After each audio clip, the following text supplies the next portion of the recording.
되는데 첫 번째가 뭐야? thermal resistance에 대한 열 저항에 대한 개념이에요. 열 저항에 대한 개념인데 일반적으로 건축의 구조체는 homogeneous 하나의 재료로만 만들어진 게 아니고 복합적인 재료로 구성되어 있는 경우가 많단 말이에요. 우리가 가히 예를 들어서 벽체만 하나 보더라도 구조체가 있고 기층도 있고 거기에 단열재도 들어가고 내부 마감도 들어가고 또 외장 마감도 들어가고 또 여러 가지 이런 재료들이 여러 가지 레이어를 형성하고 있는데 그러다 보니까 이런 구조체에서는 동시에 열 전달이 일어날 때 어떤 대류라든지 복사라든지 전도라든지 다양한 형태의 열 전달이 복합적으로 일어난단 말이에요.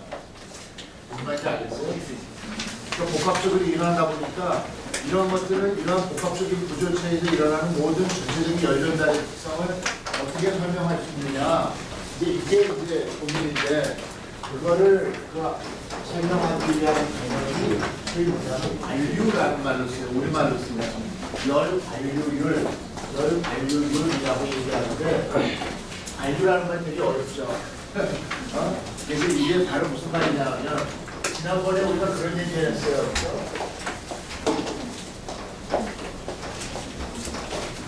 전도율 얘기할 때 전도율은 킬로칼로리 퍼 제곱미터 아워 도시 이렇게 얘기했죠. 어떤 아니면 적당 어떤 물질이 있을 때 이건 허벌진이사 하나의 물질이다. 그런 재료가 두 개가 있는 거라고 하고 양쪽의 온도차가 1도씨만큼의 온도차가 있다면 이 구조체를 그 열을 얼마나 잘 흘려보내는 성질이 있느냐를 나타내는 게 열 전도율, 이거를 영어로는 컨덕티비티라고 얘기하는 거예요. 근데 일반적인 건축 재료는 어떻게 되냐면 이런 재료가 여러 개의 레이어가 그렇게 해서 하나의 재료가 돼서 1제곱미터라고 하면 양쪽에 길도씨만큼의 온도차가 있다면 이런 재료를 통해서는 그러면 얼마만큼의 열을 흘려보내는 성질이 있느냐라고 이제 얘기를 하려고 하는데 그러다 보니까 이거의 재료의 성질이 다르고 이거의 성질이 다르고 이게 다르고 이게 다르고 다 다를 거 아니에요, 그죠? 그러다 보니까 여기서는 도대체 어떤 일이 일어나는지를 보자라는 거예요. 그랬을 때 표면에서 보면 실내에서는 이와 같은 형태의 대류에 의해서 열전달이 일어난다고 해요. 그럼 대류에서 열전달이 일어날 때 그때 저항값이 얼마냐? 그 다음에 여기서는 전도에 의해서 열전달이 일어난단 말이죠. 이때 그 열저항값은 얼마냐? 그 다음에 여기서는 복사에 의해서 또 열저항이 일어난단 말이지. 이때 저항값이 얼마냐? 다시 또 전도에 의해서 일어난다. 이 저항값이 얼마냐? 바깥 표면에서 또 대류에 의해서 열전달이 일어난다. 그럼 이때 저항값이 얼마냐? 우리가 전기회로 이론에서 보면 전체 중간에 여러 가지의 저항이 전기 저항이 있을 때 전체 전류의 흐름을 보면 전류의 흐름에서 각각의 저항을 다 합한 게 전체 저항이 되지. 마찬가지로 매번 하는 문제가 있어요. 그러니까 마찬가지로 각각의 저항값을 구해서 전체 저항이 얼마인지를 알면 이게 얼마나 열을 잘 흘려보내는 성질이 있는지 없는지를 판단할 수 있단 말이에요. 그래서 어떻게 보면 그 구조체 내에서 전도에 의한 전달, 복사에 의한 전달, 대류에 의한 전달이 복합적으로 일어나지만 이런 복합적으로 일어나는 열 전달을 전부 저항값으로 다 전환하는 거 못해 만드는 거예요. 신호를 계속 주고받는데 여러 번 안 된다고 여러 번 신호 주니까 신호가 없어. 그래서 이런 저항값들을 각각의 저항으로 전부 전환한 다음에 이거를 다 합해주면 되는 거야. 그래서 어떻게 되냐면 다른 예를 들어서 전도에 의한 열전달이라고 하는 것은 전도에 의한 열전달이 일어나는 건 어떻게 돼 있어? X분의 K죠. X는 두께고 재료의 두께가 두꺼워질수록 열전달이 작아질 거고 그 다음에 전도율이 높을수록 열전달이 많이 일어날 테니까 두께에 반비례하고 열전도율에 비례한단 말이에요. 그러니까 이와 같은 형태의 전도에 의해서 열전달이 일어나고 이게 그 다음에 그러니까 이게 그 전도에 의해서 열전달이 얼마나 잘 일어나느냐 하는 거고 대류에 의한 거는 어떻게 되냐면 우리가 H 값으로 쓰는데 H 값으로 쓴다는 건 대류에 의한 열전달 계수인데 이거는 기류가 얼마나 바람이 세게 불수록 대류의 열전달이 더 많은 전달이 일어나니까요. 그죠? 그러니까 그런 어떤 바람의 속도에 따라서 결정이 되고, 그다음에 복사에 의한 열 전달 계수도 또한 그 결정이 되는데, 복사에 의한 열 전달 계수는 굉장히 복잡해. 복사라는 건 표면과 표면이 마주보고 있는 건데, 벽체 같으면 열 전달이 수평으로 일어나냐, 지붕 같으면 열 전달이 수직으로 일어나냐, 서로 어떻게 마주보고 있느냐, 이런 걸 폼 팩터라고 그러는데, 이런 여러 가지 조건에 따라서 굉장히 계수가 다양해질 수 있어. 그러니까 이런 것들을 감안해서 보통 이거는 표에서 값수를 찾아서 쓸 수 있게 보통 건축에서는 돼 있으니까, 여러분들이 이제 이런 걸 참고적으로 할 때 이런 걸 근거로 해서, 가령 예를 들면 이거를 저항값으로 다시 바꾸면 어떻게 되냐면 K분의 X가 되는 거예요. 역수가 되는 거죠. 이 성질들을 얼마나 잘 흘려보내느냐를 나타내는 성질이라면, 저항이라는 것은 그거의 역수 아니야, 그지? 그러니까 이걸 역수를 하면 전체는 반대가 되고 두께가 두꺼워질수록 저항값이 커지는 거니까. 그래서 저항이라고 하는 것은 이와 같은 형태가 되고, 이거의 대류의 저항이라는 건 H분의 1이 되는 거고, 여기에서의 저항이라는 건 열전달 계수의 역수가 된단 말이에요. 그런 식으로 해서 이걸 다 저항값으로 환산을 다 해. 그 다음에 뭘 구하느냐 하면 R 토탈을 구하는 거야. 전체 저항이 얼마냐. 이거는 단순하게 R1 플러스 R2 더하기 저항값을 다 더해주면 전체 열 저항이 나온다. 복합적인 다양한 재료로 구성된 그런 레이어를 했을 때 이런 전체 열 저항 값을 구한 다음에 그 열 저항 값의 결과를 다시 역수를 취해. R 토탈 분의 1. 전체 열 저항의 역수를 취하면, 아, 이러한 다양한 재료로 구성된 레이어에서 얘가 얼마나 열을 잘 흘려보내는 성질이 뭐냐라는 걸 나타내는 게 heat transfer coefficient라는 U value라고 합니다. 그래서 U value를 구하기 위해서는 일단은 여러 개의 재료로 구성되어 있다면 제일 먼저 해야 될 일, U value를 바로 구할 수 있는 방법은 없어요.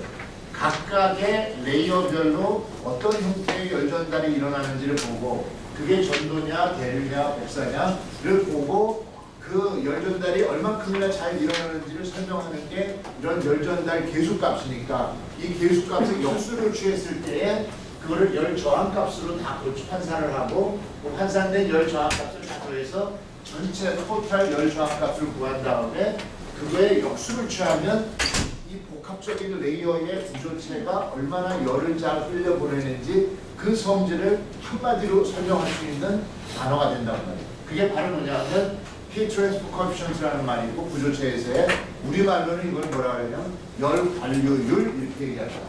이때 단위로 어떻게 되냐면 킬로칼로리 퍼 제곱미터 아워 OC 이렇게 된단 말이에요. 또는 그 와트 퍼 제곱미터 OC. 와트라는 건 킬로칼로리 퍼 아워 개념이 와트의 단위입니다. 무슨 말인지 알겠어요?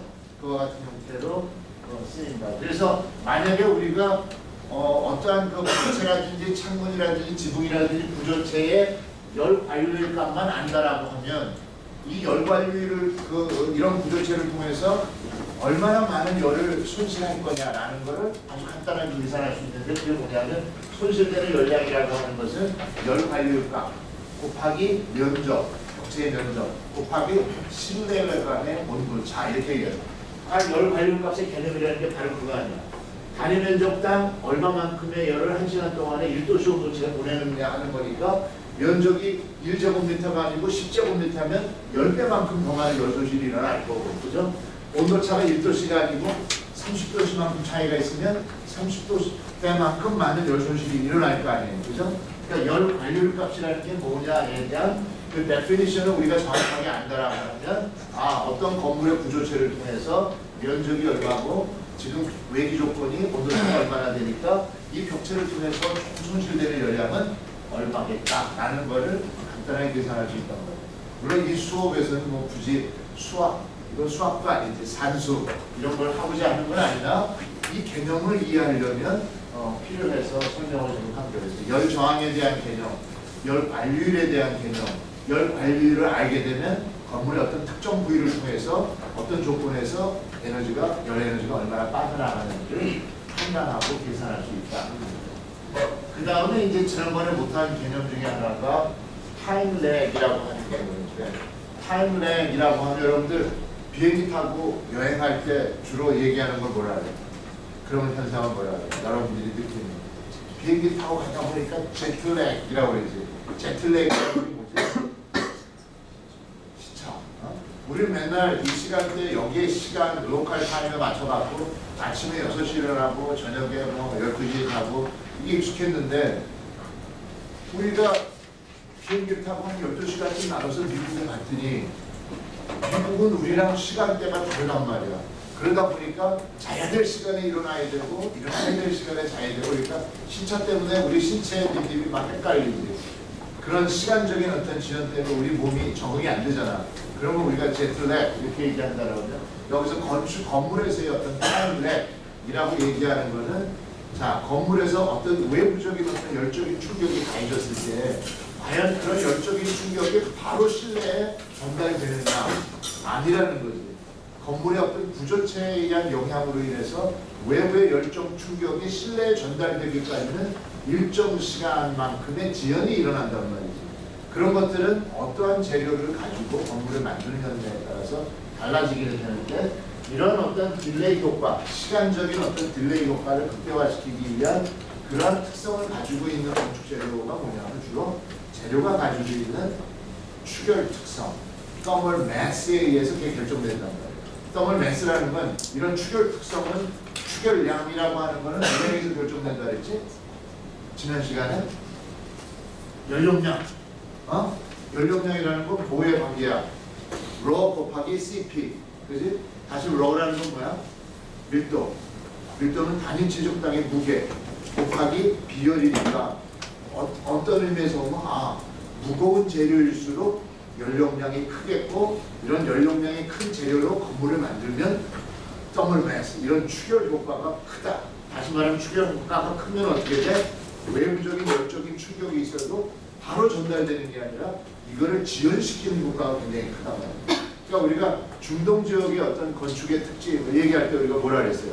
중동 지역의 건축의 특징들은 굉장히 두꺼운 그 흙벽, 어도비 뭐 이런 걸 가지고 써가지고 어떤 밤과 낮의 일교차가 굉장히 심하잖아.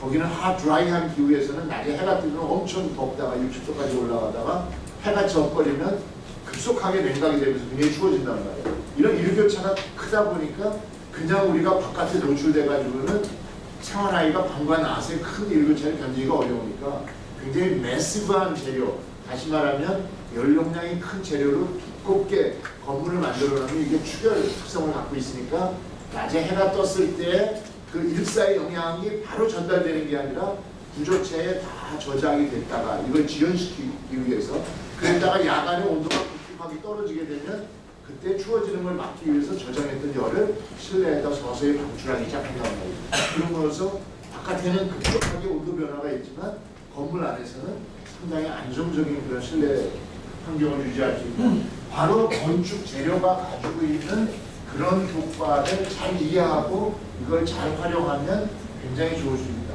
그래서 우리가 그 외기온의 변화를 연간 온도의 변화가 어떻게 되는지도 봐야 되지만 또 이게 하루 중에 온도 변화가 어떻게 되는지 이런 걸 일교차라고 얘기하잖아요. 그죠? 다이어널 템퍼처 베리에이션하고 연간 우리나라에서는 당연히 예를 들어서 이런 연간 기온의 변화를 염두에 두고 겨울에 얼음을 딱 저장해 뒀다가 여름에 임금님한테 갖다 얼음 좀 드셔보세요. 시원하게 갖다 바쳤단 말이야. 그게 석빈 거지. 석빈 거는 타임렉을 6개월이나 지연시킨 거지. 무슨 말인지 알겠어? 겨울에 영하의 냉기를 그때 겨울에 얼음을 갖다 넣어놓고 두꺼운 그 동굴처럼 만들어 놓고 그럼으로써 여름이 돼서 바깥에 30도가 되더라도 거기는 영하의 기온을 유지하게끔 시간 지연 효과를, 그 딜레이 효과를 6개월이나 딜레이 시키면 겨울에는 따뜻하고 여름에는 시원하고 가능하겠지. 그게 섞인 거예요. 어떻게 보면 그게 이 땀이 가지고 있는 그런 어떤 그 시간적인 지연 효과다. 요즘에도 뭐가 있어? 저 경상도 어디에 가면은 그런 거 얼음골이라는 데가 산속에 저 보면 얼음골 약간 동물 같은데 손을 넣어가지고 보면 그 더운 여름에 30도씩 되는 여름에도 그 안에 얼음이 만져져. 그거는 그게 가지고 있는 그 얼음골의 그 지형이 가지고 있는 이런 거대한 덩을 매스 효과. 이런 추결 효과가 가지고 있는 이런 시간적 지연 효과를 타임렉이 한 6개월 정도 된다라고 하면 바로 겨울은 따뜻하게, 여름은 시원하게 보낼 수 있는 게 가능하다. 그러니까 그런 건물을 짓는 것도 불가능하지 않겠죠. 왜 스웨덴이나 이런 데 가면 왜 건물을 짓면서 그거 갖다 흙으로 다 덮어가지고 얼음버밍이라고 그러는데 왜 그런 건물을 만들겠냐는 그 추운 지역에서 바로 그런 것들이 이런 어떤 재료가 가지고 있는 어떤 그런 어떤 추결 특성 이런 것들이 가지는 시간적인 지연 효과 이런 걸 이용하는 거예요. 이런 걸 한편으로 보면 단열 효과도 또한 가지고 있다. 그래서 특히 근데 이제 6개월씩 그런 지연시키기에는 어려우니까 우리는 보통 어떻게 했냐면 아까 중동 지역의 사막에서 있는 일교차가 심할 때에 그 일교차를 줄여줌으로써 어떤 열적 지연을 시키기 위한 그렇다면 하루가 시간이 23시간이잖아요. 그죠? 그러니까 혹시라도 타임내가 한 10시간, 12시간 정도의 타임내 시간적인 지연을 시킬 수 있다면 낮에 열을 저장했다가 밤에 쓰고 또 낮에 열을 저장해서 밤에 쓰고 하는 24시간 사이클의 그런 어떤 그 주기에 맞춰서 가장 최적화된 어떤 건물, 어떤 구조처에서 기능을 하는 건물을 만들 수 있겠지. 무슨 말인지 알겠어요? 바로 그런 면에서 그러면 어떤 재료를 갖고 어느 두께를 만들면 과연 이런 10시간, 12시간 정도의 타임랩을 같이 만들 수 있는가. 뭐 이런 것들이 이제 나중에 이제 해석 속으로 들어가서 처음을 추결력 이런 거 얘기하면 그때 가서 더 자세히 얘기하도록 할게요. 여기서 이제 바로 이 현상이 뭐냐면 이게 하루 종일 온도 변화가 이렇게 된다라고 할 때 시간적으로 보면 그래서 그 변화를 처음에 레디온의 변화가 이렇게 된다 이거예요. 그런데 그래서 레디온의 변화가 여기서 일어나면 그 변화가 이 구조체를 타고 이제 실내로 전달되는 과정 중에서 이게 시간적 지연이 일어나는 거예요. 그죠? 시간적 지연이 일어나다 보니까 바로 실내 온도가 변하는 게 아니라 시간적으로 실내 기온이 이렇게 변화하는 패턴은 시간적으로 쉬프트한단 말이에요. 이렇게 시간적 지연이 일어나는 걸 우리가 타임 렉이라고 얘기를 하고요. 그 다음에 이렇게 일어나는 과정에서 보면 이 폭의 크기도 바깥의 외기는 변화폭이 굉장히 큰데 실내 기온은 변화폭이 작아진단 말이에요. 그럼 왜 작아지냐 이게 왜 작아지냐 그 이유를 보면 두 가지로 설명해요. 하나는 뭐냐면 이 재료가 가지고 있는 특성들 모든 재료든지 간에 보면 열이 전달되려고 할 때 전달되지 않도록 하는 성질이 있지. 그게 열 저항이지. 아까 얘기한 그거는 모든 재료만의 열을 얼마나 잘 전달시키느냐라는 성질을 나타내는 게 열 전도율이지. 그 반대 개념이야. 그런 성질이 있다 보니까 외기의 어떤 열 에너지를 그대로 100% 실내에다 전달하는 경우는 없단 말이야. 이게 가다 보면 일정 부분이 소멸이 되겠지. 바로 그 일정 부분이 소멸되는 이유가 뭐냐면 그런 거를 우리가 단열, 거기서 어떤 단열 특성을 아는 거예요. 무슨 말인지 그거를 열 발효율 값에 의해서 일정 부분 이러한 그 변화의 폭이 줄어드는 효과가 있단 말이에요. 그거는 뭐냐면 그런 열 재료가 가지고 있는 열 관류 특성 때문에 그렇다라고 보는 거고요. 또 다른 하나는 뭐냐면 그게 이제 디크리멘트 팩터라고 얘기하는 건데 또 무슨 말이냐면 이게 외기 온도가 높아지기 시작하면서 열쪽 충격을 막 가기 시작했어. 안으로 이제 전달하다 보니까 이게 전달이 막 해갖고 하다 보니까 얘가 이제 막 이제 전달을 시작하는 온도가 올라가기 시작하는데 얘는 이미 어떻게 돼 온도가 내려가기 시작하지. 모든 열의 이동이라고 하는 건 어떤 거야? 온도 차에 의해서 온도 차가 클수록 많은 열이 이동해야 되는데 바깥의 온도는 최고 피크에 이르렀다가 이미 이제 그 시간적 지연에 의해서 안으로 전달하려고 막 올라가는 순간 얘는 내려가 버린단 말이야. 그러니까 열 전달이 이렇게 일어나다가 이리 가는 놈도 있지만 동시에 외기 온도가 떨어져 보니까 그 시간대에 따라서 얘가 다시 거꾸로 열 전달의 방향이 거꾸로 일어난단 말이야. 무슨 말인지 이해가 돼요? 그러다 보니까 여기에서만큼은 이런 큰 어떤 충격을 그대로 다시 얘가 전달하지 못하는 거예요. 그러다 보니까 이런 진폭이 감소하는 그런 효과를 나타낸다. 그런 걸 우리가 디크리멘트 팩터다 이렇게 우리말로는 뭔지 모르겠어요.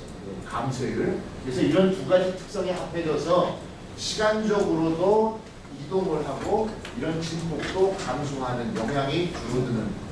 그러다 보니까 자연스럽게 이런 재료적 특성을 잘만 이용한다라고 하면 건축물 자체가 바깥에 아무리 기온 변화가 많다 하더라도 건축물 자체가 굉장히 실내 기후를 안정화시킬 수 있는, 이게 가장 극단적으로 표현된 게 아까 얘기한 대로 그런 어떤 그 석빙고 또는 중동 지역에 두꺼운 흑벽으로 만들어진 그런 어떤 구조체, 토속 건축들 이런 데에서는 완벽하게 이런 24시간의 이런 온도 변화 사이클을 아주 안정적인 실내 기후로 만들어주는 거예요. 무슨 말인지 알겠죠? 바로 이런 것들을 이해하고 왜 저 지역에서는 건물을 저렇게 만들었고 왜 저렇게 두껍게 만들었고 왜 저런 재료를 썼고 뭐 이런 것들을 생각해 보면 좋겠다 하는 거죠. 자, 이게 지난 시간에 못한 거에 대한 그 주의고요. 자, 오늘 우리가 얘기하려고 하는 거는 서머널 컴포트에 대한 어떻게 우리가 궁극적으로 하려고 하는 거는 어떻게 하면 좋은 건물을, 그죠? 제대로 기능하는 그런 건물을 만들까? 그게 우리의 관심사야. 그래서 여러분들 되게 건축가에 온 거야. 그걸 하려고 했는데, 그거 하려고 보니까 바로 건물을 디자인하는 거에 대해서 얘기하는 게 아니라 도대체 우리가 왜 건축을 해야 하는 거고, 그 다음에 그러면 그런 우리의 지금 건축을 하고자 하는 어떤 환경, 기후적 변화는 어떤지 이런 것들을 알고 거기에 맞는, 거기에 순응할 수 있는 그런 건물을 만들어야 되니까 우리가 한 3가지 단계가 있는데, 그게 그래서 이제 본격적으로 우리가 먼저 우리 사람들은 과연 건축을 통해서 어떤 요구를 갖고 있는지, 베이스 휴먼 니드에 대한 요구, 그게 가장 중요한 게 컴포트에 대한 거예요. 나는 건물 안에 있으면 내가 편안하고 쾌적하고 싶은 거야.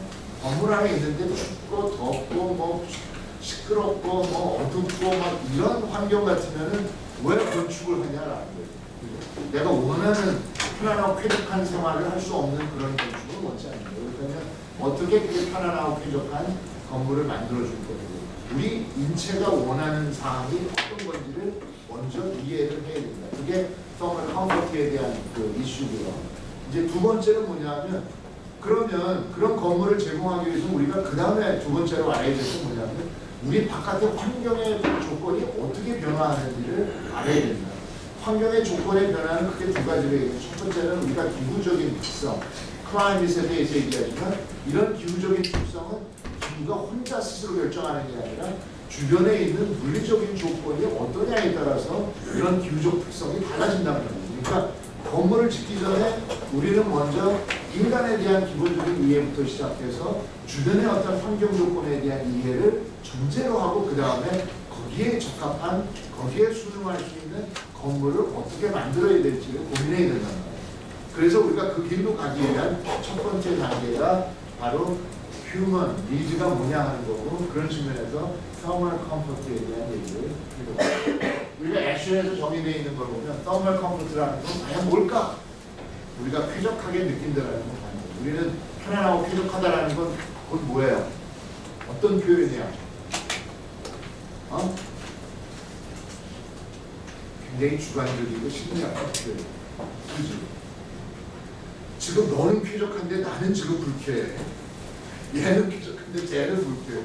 어떤 면에서는 이 방을 나는 모두를 행복하게 해주려고 이 방의 조건을 다 내가 이렇게 설계를 했는데 어느 한 사람도 만족하지 않을 수도 있어. 무슨 말인지 알겠어요? 굉장히 주관적이고 심리적인 현상이야. 그래서 여기서 정의하기도 그랬어. 컴포트라고 하는 건 뭐라고 정의해요? It's a condition of mind. 심리 상태를 얘기하는 거야. 근데 어떤 심리 상태냐 하면, 이 방에 들어오니까 쾌적하다, 아주 편안하다, 이런 느낌을 내가 주관적으로 받을 수 있느냐 없느냐의 문제라는 거죠. 그러니까 그러다 보니까 사실은 굉장히 애매하고 어려운 부분들도 있어요. 그래서 여기에 대한 오해도 있고, 그래서 우리가 그런 인간의 기본적인 요구가 뭐고 그런 요구를 어떻게 이해해야 하느냐라는 문제를 다루는 게 오늘의 핵심 주제다. 그래서 우리말로 표현하면 서머널 컴포트를 적극적으로 나를 아주 좋게 만드는 것보다도 오히려 굉장히 그 소극적 표현이 더 맞다라는 거예요. 그러니까 그 뭐냐면 누구나 어떤 열정의 스트레스가 없이 어떤 그 편안한 어떤 그런 심리 상태를 제공할 수 있는 것, 이거를 우리가 이제 컴포트다 이렇게. 그래서 어떤 스트레스도 받지 않는다면 너는 쾌적한 거야. 그러니까 내가 막 좋아서 뭐 만족스러워서 얘기하는 게 아니라 오히려 네거티브한 요소가 없을 때에 나는 쾌적한 거다 이렇게 표현하는 거예요.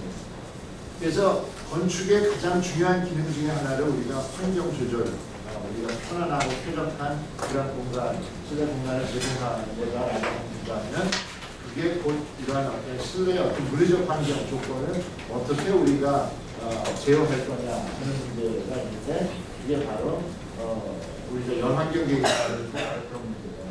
그래서 아까 내가 얘기했듯이 그러기 위해서는 우리가 건축의 문제를 다루기 위해서 먼저 인간의 요구가 뭔지를 보고 그 다음에 기후나 주변의 물리적 환경 조건이 어떠한 그 특성을 가지고 있는지 거기에 적합한 건축. 그러다 보니까 인간과 환경과 건축의 이런 관계를 다루는 것이 이제 필요해 보이고 이제 그 시작 첫 번째 인간에 대한 얘기를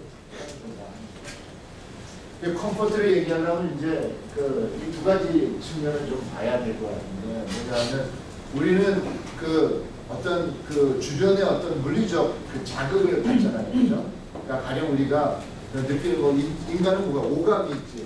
춥고 덥고 하는 거는 우리 피부 어떤 촉감에 의해서 느끼겠지. 온열 감각. 그 다음에 우리가 밝고 어둡고 하는 거 우리 시각을 통해서 느낄 거고.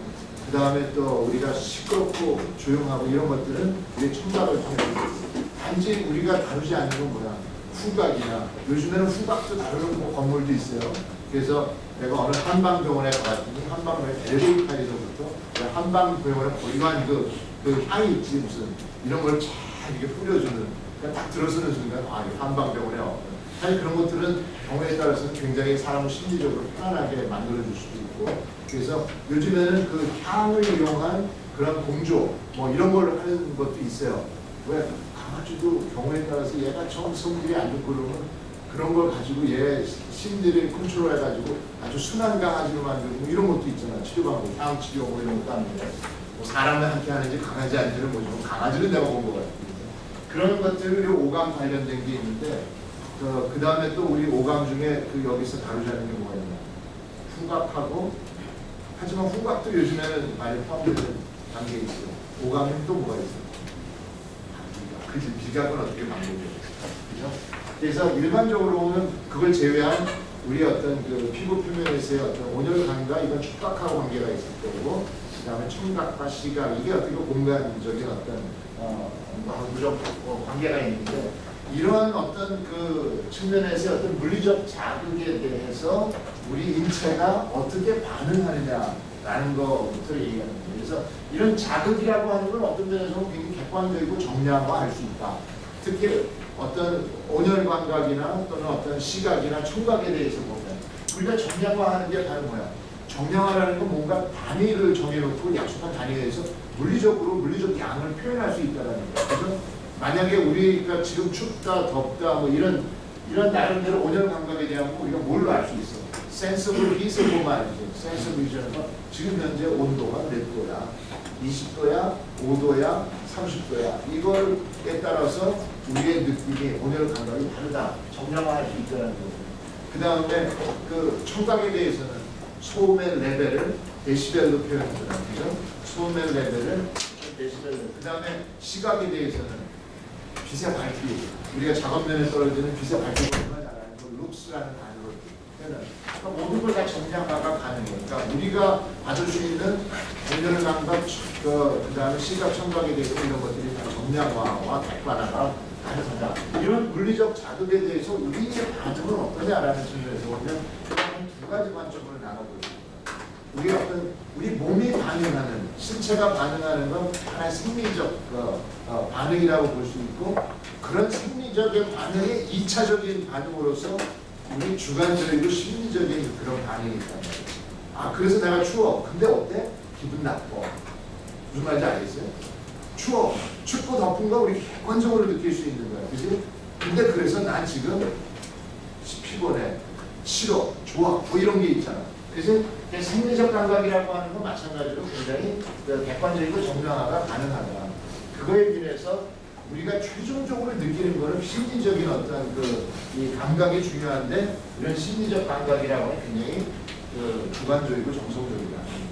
그래서 가령 예를 들어서 이런 관계를 한번 보자. 지금 여기 다 내가 표현을 안 했는데 이거는 연환경, 비탄경, 음환경 관련된 거니까 이런 생리적 감각이 어떤 심리적 감각과 어떻게 다르냐라는 거죠. 가령 예를 들어서 보면 이거는 생리적 감각이 자극이 가르치기 자극이고 세로치기 감각이요. 근데 왼쪽 거는 생리적인 감각이고 오른쪽은 심리적 감각이야. 그러면 자극이 강해지면 강해질수록 어때? 생리적 감각도 강해지겠지. 다시 말해서 실내 온도를 갖다가 온열하면서 계속 여러분들 왜 샤워할 때 물의 온도를 뜨거운 물을 점점 틀어봐. 그럼 우리가 생리적으로 우리가 느끼는 그 온도의 감각은 그대로 비례해서 나타나지. 근데 처음에는 어땠어? 샤워할 때 물을 틀었을 때 너무 차가워. 그래서 싫었어. 근데 적당한 온도가 됐을 때 좋았어. 근데 그걸 더 뜨겁게 만들어봐. 너무 뜨거워서 다시 싫어지지. 무슨 말인지 알겠어? 다시 말하면 생리적 감각이라고 하는 건 분명히 이게 정량화하고 객관적으로 자극이 늘어나는 것은 분명히 반응이 늘어나는데 근데 심리적인 측면에서 보면 어떤 좋은 위치가 있다. 일정한 어떤 적어도 한 우리 체온보다 조금 높고 40도는 넘어가지 않을 때 우리가 샤워할 때 아주 적합한 기분 좋게 느낄 수 있는 온도고요. 실내 공기 온도라고 하면 20도에서 26도 사이일 때 우리가 생각하다고 느끼고 그보다 더 높아지면 더워서 짜증나. 그보다 낮아지면 추워서 싫어. 이런 어떤 우리가 심리적으로 편안한 그런 어떤 조건이 있어요. 결국은 우리가 타케 목표로 삼는 건 바로 그런 것들입니다. 그럼 시각 환경 측면에서는 어떤 시각 환경도 마찬가지로 물리적 자극이 늘어나면 우리 어떤 심리적 반응도 늘어나요. 그러니까 우리 시각, 우리의 그 시 환경에 대한 우리 신체의 반응은 뭐예요? 우리 눈에 뭘 가지고 해? 몸의 크기 가지고 하죠. 빛의 양에 따라서 조리개가 만약에 아주 어두운 공간이라고 해서 적응하기 위해서 어떻게 돼요? 물체를 파악하고 알려면 조리개를 키워가지고 충분한 빛이 들어와서 내가 인식할 수 있도록 하려면 조리개가 커질 거고 만약에 빛이 굉장히 밝아 그럼 조리개 굉장히 줄여가지고 너무 많이 들어오면 눈부시니까 줄여서 빛에 그와 같은 형태로 분명히 어떤 물리적 자극에 대해서 우리 그 생리적 반응이 일어난단 말이야.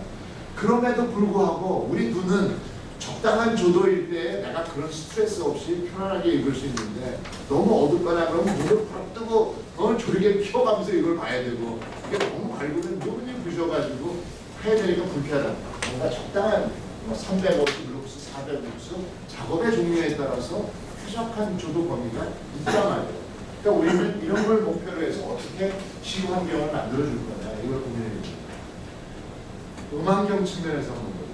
보통은 이걸 며칠판에 대표면 이러니 음환경도 그러면 음환경도 적당한 소음이 굉장히 좋다라고 얘기할 수도 있어요. 이렇게 족보를 이렇게 하기가 좀 싫지만 그래서 이것도 마찬가지로 소음의 자극을 크면 클수록 우리 귀가 느끼는 정도는 생리적인 반응은 비례한단 말이에요.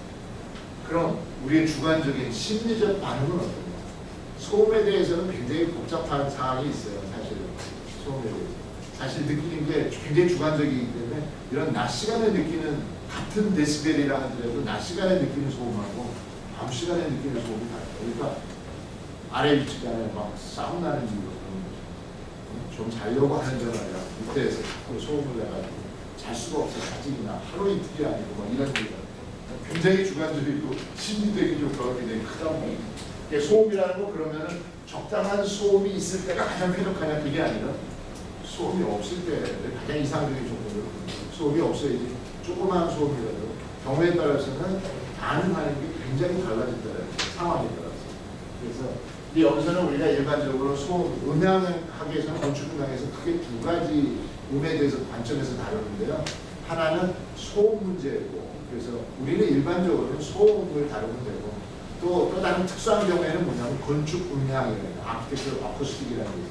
그건 뭐냐면 가령 이런 강의실 같으면 가령 주로 어떤 그 강의를 통해서 여러분들한테 음의 명료도가 굉장히 중요하잖아요. 그러려면 내가 내는 목소리가 어떤 식으로 음이 전달되는지를 보고 그거에 따라서 모든 사람한테 제대로 음이 전달됨으로써 명료하게 들을 수 있도록 하려면 이 실의 어떤 구조적인 형태라든지 재료의 마감이라든지 반사나 흡음률 이런 걸 감안해가지고 어떻게 설계해줬을 때 가장 이상적인 어떤 음향 조건을 가집니다. 이런 거는 그래도 둘째 문제야. 더 좋은 거는 콘서트고 여러분 시드니 오페라 하우스 생각해봤어요? 그래서 건축 음향이 굉장히 발달한 그 대학 중에 하나가 어디야? 호주에 있는 그 시드니 대학이요. 이 오페라 하우스 하나 때는 건축 분야에 대한 엄청 많이 그럼으로써 사실은 어떤 콘서트가 일어날 때는 오케스트라를 할 때는 일반적인 어떤 이런 강의나 이런 거에 비해서 약간의 잔향 시간이 있어야만 다시 말하면 잔향 시간이라는 거야. 내가 얘기할 때 직접 음이 도달하는 시간과 반사돼서 간접음이 도달하는 시간 사이에 시간차란 말이야. 일부러 그런 걸 만들고 그런 시간차가 일정한 시간이 걸리도록 이 구조를 어떻게 형태를 어떻게 만드냐에 따라서 음이 굉장히 풍요롭게 느껴집니다. 그러니까 여러분들 그런 콘서트를 갈 때는 좌석마다 뭐가 있어요? 가격이 다 다르지. 그런데 가장 좋은 자리가 로얄석인 거고 무슨 말인지 알겠어요?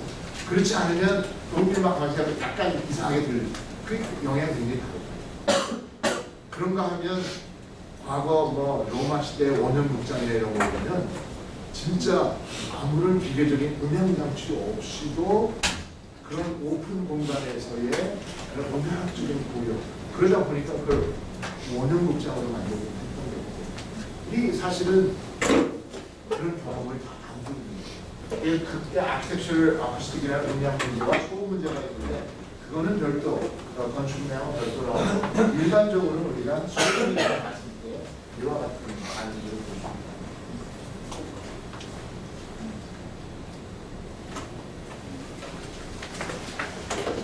자, 그럼 우리가 이제 연환경 계획이니까 이런 여러 가지 우리의 어떤 오감을 다 만족시키는 것보다는 우리의 어떤 온열 감각에 대해서 그게 가장 1차적이에요. 만족시킬 수 있는 이제 그런 공부를 하자는 게 이 연환경 계획 수업입니다.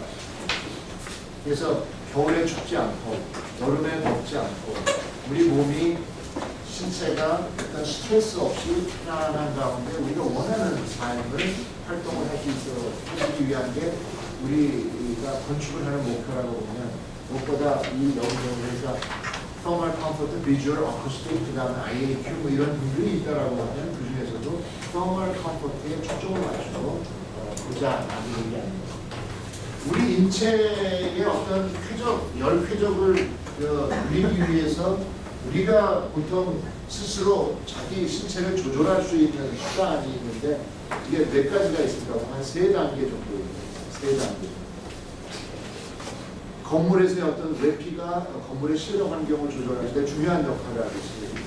우리 인체가 어떤 메탈릭 볼리즘을 수행하는 데, 신진대사를 수행하는 데 있어서 편안하고 쾌적하게 하기 위해서 우리 신체의 그 스킨, 이 외피가 하는 역할이 굉장히 중요하고요. 그러니까 여러분도 어때요? 더우면 어때? 피부에서, 표면에서, 땀선에서 땀을 배출하죠. 그럼으로써 열을 배출하고 발산할 수 있도록 도와줍니다. 추우면 어떻게 해요? 추우면 여러분들 어떤 일이 일어나요? 피부에서? 안 추워봤어? 닭살 돋잖아. 그지? 닭살 돋는 얘기 뭐냐면 어떻게든 신체 표면 목적을 어떻게든 최소화하고 그리고 몸을 움츠리게 되고 그럼으로써 열이 손실되는 것을 최소화시키려는 우리 몸의 반응이거든요. 근데 그런 반응은 사실은 우리한테 굉장히 스트레스가 되는 반응입니다. 그러니까 그런 스트레스를 받지 않으면서 편안하게 해주는 게 우리의 목적인데 하여튼 그와 같은 형태로 1차적으로는 우리 우리 인체의 어떤 thermal 시스템을 이렇게 레귤레이션하는 첫 번째 방법은 우리 몸 자체예요. 피부가 그 역할을 하고 있다. 스킨이다. 근데 인류는 이렇게 문명이 발달하면 이게 떨궈먹고 사는 것도 아니고, 그죠? 그러다 보니까 이제 두 번째 그거를 조절하는 방법으로서 우리가 클로딩, 의복, 옷을 입고 사는 겁니다. 그래서 크게 이제 달라지는 걸 보면 봄, 여름, 가을, 겨울 가령 계절적 변화가 없는 맨날 1년 사이사이 똑같은 기후 저기 필리핀, 인도네시아 이런 데 가면 사람들 옷이 한 벌만 있으면 돼. 얼마나 좋겠어. 옷이 한 벌만 있습니다. 근데 우리 같은 경우에는 아니 겨울에는 한 벌 가지고 안 돼. 추워서 안 되고 여름에는 또 더워서 안 되니까 그 봄, 가을에 그 옷을 계속 달리니까. 그래서 우리는 나중에 이제 서멀 컴포트에 대해서 얘기하더라도 의복의 의상의 종류에 따라서 여름철 컴포트 조건하고 겨울철 컴포트 조건이 달라져요. 우리의 클로딩 밸류에 따라서. 두 번째 우리의 서멀 시스템 레귤레이션 하는 거는 우리가 입는 옷이라고 차기 상태라고 해요. 차기 상태. 그리고 마지막으로 우리가 생각하는 게 사람들을 편안하게 쾌적하게 만들어주기 위해서 마지막 우리가 하는 게 뭐냐면 건물 외피를 통해서 어떻게 실내 기후를 우리가 컨트롤하는 거야. 어떻게 건물을 디자인하면 사람들이 그런 어떤 옷을 입었건 어떤 그런 상태에서 어떤 신체 조건에서 가장 쾌적하게 느낄 수 있는 그런 건물을 만들고 있는 거야. 그래서 크게 보면 세 단계로 생각할 수 있고 우리의 관심은 여기 빌딩 디자인에 이제 초점을 맞추고 있는 거야. 그런 측면에서 건물을 우리가 뭐라고 얘기할 수 있을까? 이걸 클라이매틱 필터다. 아까 기후조건이라는 게 수시로 급변하는 거야. 1년 내내 봄, 여름, 가을, 겨울 또는 아침과 저녁으로 일교차적으로 변화하니까 이런 변화에 대응해서 우리 신체가 편안함을 느낄 수 있도록 기후를 컨트롤해주는 역할, 그러면서 쾌적한 실내 기후를 만들어주는 게 곧 뭐야? 건물이지. 건물 가지고 안 되면 어떻게 해야 돼? 클로딩, 옷을 통해서 입을 추우면 하나 더 껴입으려고 할 거 아니에요. 더우면 덥잖아. 그죠? 그래서 기후 여박이라고 얘기를 하고요. 저번에 이제 그 빅터 올리라는 사람이 디자인 클라이밋이라는 책을 쓰면서 그때 이제 처음으로 했던 거고. 그러면 우리가 그 왜 건축에서의 어떤 그 열환경을 조절하는 게 중요하냐라고 보면 우리 인체에 대해서 먼저 이해할 필요가 있다. 인체에 대해서. 우리가 살아있다라는 증거는 뭐야?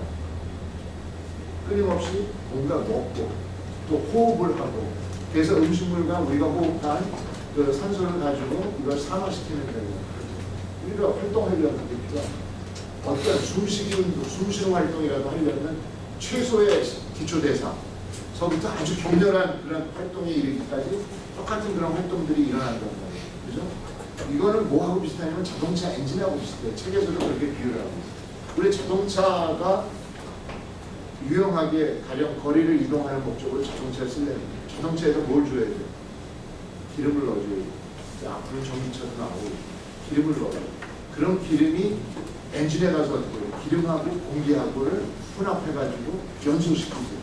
그 연소된 힘을 가지고 뭐래? 피스톤을 움직이지.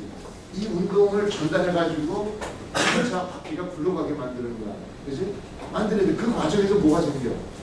그 과정에서 뭐가 생기냐면 엔진에서 엔진이 시동을 걸고 주행을 하고 나면 엔진이 뜨겁지. 이 뜨거운 엔진을 갖다가 열을 조절을 하지 못하면 열을 조절하면 자동차 엔진이 어떻게 돼? 녹아버리겠지. 녹아버리겠지. 그럼 더 이상 자동차로 기능을 못하겠지. 그래서 자동차에서 제일 중요한 게 뭐냐라고 얘기하면 각자 생각하는 거지. 여러분 차를 고를 때 제일 중요한 머시디스 벤츠는 엔진이 굉장히 좋으니까 그래서 옛날 처음에 우리 쌍용차 나올 때 뭐랬어? 엔진을 우리가 만든다고 신뢰를 안 하니까 벤츠 엔진을 갖다가 단다고 했어. 그때 사람들이 그 차에 대해 굉장히 신뢰하는 거예요. 엔진이 가장 중요한 게 자동차의 핵심 부품은 엔진이라고 생각해요. 근데 아무리 좋은 엔진이라도 뭐가 망가지면 쿨링 시스템이 망가지면 이건 다 보온철로 변한다. 무슨 말인지 알겠죠?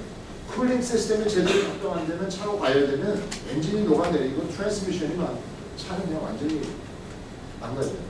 마찬가지로 우리 인체는 어떤가 보자. 우리 인체도 마찬가지로 우리가 살아 움직이기 위해서는 음식을 먹어야 되고 호흡을 통해서 그래서 똑같은 연소작용을 일으키고 그 에너지를 가지고 우리가 활동을 하는 거예요.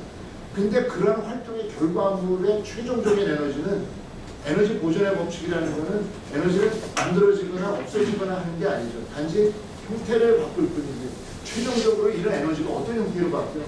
자동차 엔진과 마찬가지로 열 에너지로 바뀝니다. 간과 근육에서 열이 만들어져. 그러다 보니까 우리가 열을 발산할 수 있는 시스템, 우리 인체가 자동차에서의 쿨링 시스템하고 똑같아요. 라디에이터. 거기다가 냉각수 넣어가지고 순환시켜서 엔진을 계속 시키잖아요. 그게 안 되면 엔진이 그냥 뻥 하고 나갑니다. 마찬가지로 사람도 이런 그 thermal regulation 할 수 있는 시스템이 있단 말이에요. 그래서 더우면 땀을 흘리고 그 다음에 우리 피부가 움직이고 몸이 반응함으로써 안에서 만들어지는 열을 충분히 발산할 수 있는 시스템. 그럼으로써 우리 몸 안에서 생기는 열, 활동 정도에 따라서 얼마만큼의 열이 생긴다 그러면 그 생기는 만큼의 열을 주변에 발산할 수 있는 그런 물리적 환경 조건이 되어 있는 형. 이 두 가지가 균형이 맞았을 때 그때 우리는 뭐라 그래? 열 평형이 유지된다고 얘기하고 그때 우리가 편안하고 쾌적한 거예요. 그때가 쾌적한 거예요. 열 평형이 깨지면 어떻게 돼? 과연 발산하는 열보다도 생기는 열이 생산하는 열이 더 많아. 그럼 체온이 계속 올라가겠지. 과연 우리가 아주 그냥 독한 감기 몸살에 걸렸어. 열이 다 고열이 나지. 40도까지 올라가지. 36도에서 30도 올라가니까 에이 몇 도 안 올라가고 조금 올라가고 40도 올라가면 느낌이 어떤지 알아요? 우리 몸이 바깥의 조건은 똑같은데 올라가고 한 40, 내 실제 내 체온이 한 40도까지 올라가면 충분히 그 무슨 바이러스 때문에 뭐 열이 많이 나는 거긴 하지만 열을 발산하지 못하면 엄청난 스트레스로 더 나아가서는 체온이 40도를 넘어가거나 26도 이하로 떨어지게 되면 죽을 수도 있고. 그러니까 우리의 어떤 생산관리의 문제입니다. 그런가 하면 반대로 활동량은 굉장히 적어서 생산은 별로 많지 않은데 아주 추워. 그러면 어떻게 되겠어요? 그러면 생산은 적은데 발산이 뺏기는 열이 너무 많아. 그러면 또 상대적으로 체온이 계속 내려가겠지. 대표적인 예가 내가 한번 얘기하는 거 조련이라는 수영 선수. 우리나라 요새는 평안이 수영을 잘하니까 박태환을 예를 들면 좋은데 박태환은 아직 대한해협이나 이런 독도까지 이거 안 했단 말이야. 가지고 그 조련이라는 그 아시아의 물배라는 우리가 어렸을 때는 그분이 아니죠. 수영계 대표적이었는데. 근데 조련 씨가 처음으로 이제 대한해협을 수영으로 건넜어요. 그때 한 일이 뭐냐면 몸을 막 모아서 살을 찌웠다. 살을 찌우지 않고 바닷물 속에 들어가가지고 수영을 장시간 하다 보면 체온을 다 뺏겨가지고 실신 상태에 되고 목숨을 잃을 수도 있어요. 그러니까 그러지 않도록 하기 위해서 어떻게 체내에서 열이 뺏기는 거를 줄이기 위해서는 어떻게 해야 돼? 체지방을 늘려야 돼요. 다시 말하면 우리 몸에 뭐 인슐레이션 밸류를 높이는 거야. 그게 열 손실이 안 되잖아요. 그래서 체온을 유지할 수 있도록. 그게 전제되지 않으면 이 해역을 건너는 그런 수영을 할 수가 없어요. 그냥 바닷물은 상대적으로 온도가 체온보다 굉장히 낮기 때문에 바닷물 속에다 내 몸을 다 담그고 수영을 장시간, 1박 2일 하더라도 엄청난 양의 열이 손실된다. 내 안에서 생기는 열보다 뺏기는 일이 더 많으니까 체온 저하로 인해서 죽을 가능성이 있다. 그러니까 제일 처음에 하는 일이 살을 찌우는 일입니다. 바로 그런 것들. 결국은 핵심은 이거예요. 우리 인체의 열적인 평형, 핏 밸런스를 어떻게 유지하는가. 활동 정도에 따라서 생산하는 열이 달라지고 또 우리 주변의 물리적인 환경 조건에 의해서 또 어느 정도 발산할 수 있는가. 이 원리만 잘 알면 정말 아주 깔끔한 문제예요. 그래서 이제 보면 끊임없이 우리가 어떤 열적인 스트레스를 줄이기 위해서 또 우리 체온을 유지하기 위해서 우리 몸은 끊임없이 주변 환경과 신체가 반응을 하는데 그 반응하는 내용을 보면 이와 같다 합니다.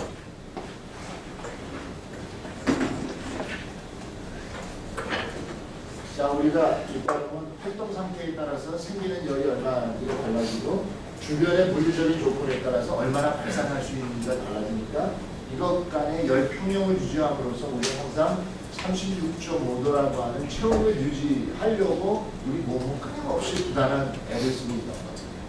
그러면 우리가 주변에 어떻게 열을 발산할 수 있는지를 한번 보자.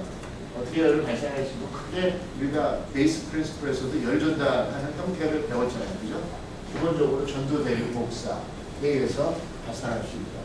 근데 전도라는 건 어떤 면에서 보면 접촉에 의해서 전달하는 거니까 사실상은 우리 신체가 어떤 그 앉아있거나 누워있거나 하지 않는 한은 어떤 특정한 부위하고 접촉한 면들이 좀 많지 않으니까 사실은 전도에 의한 손실은 하지 않다라는 거고요. 주로 대류나 복사에 의해서 열 손실을 하게 됩니다. 대류에 의해서 손실하니까 어떻게 돼요? 우리 신체 표면하고 주변에 나를 에워싸고 있는 공기하고 사이에 열된다니까. 그죠? 그렇다면 뭐가 중요하겠어?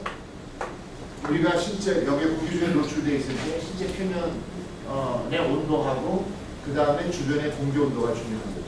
그 온도 차이에 따라서 내가 대류에 의해서 얼마나 많은 열을 발산할 수 있는지 없는지가 결정돼요. 그죠? 가령 그러다 보니까 만약에 신체 활동이 많아, 열 생산을 많이 하는 데 같으면 똑같은 우리 신체 표면적은 똑같이 변하지는 않잖아. 물론 긴 팔 옷을 입고 있다가 더우면 옷을 벗고 공기중에 노출된 신체 표면적이 늘어나긴 하겠지. 하지만 우리 신체 표면적이 늘어나는 건 아니니까. 그랬을 때 가령 체육관 같으면 이런 교실보다는 액티비티가 활동이 높으니까 그런데 상대적으로 공기 온도가 낮아야 충분히 발산하는 열만큼을 내가 발산할 수 있겠지. 무슨 말인지 알겠어요? 그러니까 실의 기능에 따라서 어떤 액티비티가 있느냐에 따라서 어떤 대류에 의한 열 발산을 도와주려면 상대적으로 모든 방을 맨날 20도에다 맞추는 게 아니라 가령 지금과 같은 조건에 실내에서 이런 활동 정도에서 20도 정도가 쾌적하다면 운동장 또는 실내 체육관 같은 경우에는 활동량이 많다 보니까 상대적으로 공기 온도를 15도, 16도 정도로 낮춰줬을 때 우리가 강한 활동을 하면서도 훨씬 충분히 열을 발산할 수 있다. 그래서 이런 대류에 의한 열 발산을 할 수 있는 건 주변의 기류 속도라든지 공기 온도가 중요한 영향을 미치게 되고 그 다음에 이제 면적하고 공기 온도하고 우리 신체 표면하고 사이의 온도차 이거에 따라서 우리가 얼마나 열을 발산할 수 있느냐가 이제 결정이 되는데 그런 걸 가발해 봤을 때 우리가 대류에 의해서 일반적으로는 한 40% 정도의 우리 체내에서 발생하는 거죠. 40%는 대류를 발생하죠. 그러니까 대류가 매우 중요하게 되고 대류가 매우 중요하다는 얘기는 뭐냐면 실내 공기 온도가 굉장히 중요하고 또 실내의 어떤 기류 속도가 굉장히 중요하다는 걸 알죠. 이 기류 속도나 공기 온도가 곧 우리가 대류에 의해서 얼마나 열을 잘 발산할 수 있는지 없는지를 결정하는 거예요. 그 다음에 복사에 의한 열 발산이라고 하는 건 우리의 신체 표면하고 나를 에워싸고 있는 모든 실내 표면하고 사이에 열 전달이다. 그런 경우에는 그러니까 뭐가 중요하냐면 실내의 평균 복사 온도 내지는 각 벽면의 온도 이런 게 중요하다. 그래서 이런 거를 한마디로 평균 복사 온도라고 표현한다면 그런 복사 열 전달의 이런 그 방식에 의해서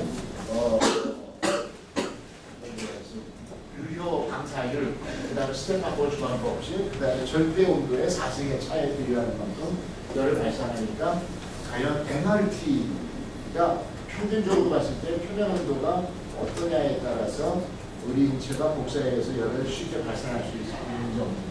일반적으로 복사에 의한 열 발산도 한 40% 정도 되니까 대류 못지않게 중요하다는 거예요. 그러니까 우리가 공기 온도만 중요하게 따질 게 아니라 이런 표면 온도도 또한 얼마나 중요한가라는 거예요.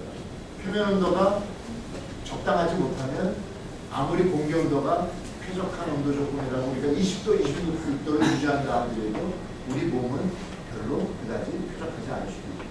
그래서 복사 온도가 중요하니까 그게 뭐냐면 평균 복사 온도, MRT가 굉장히 우리의 서멀 컴포트에 중요한 영향을 미친다.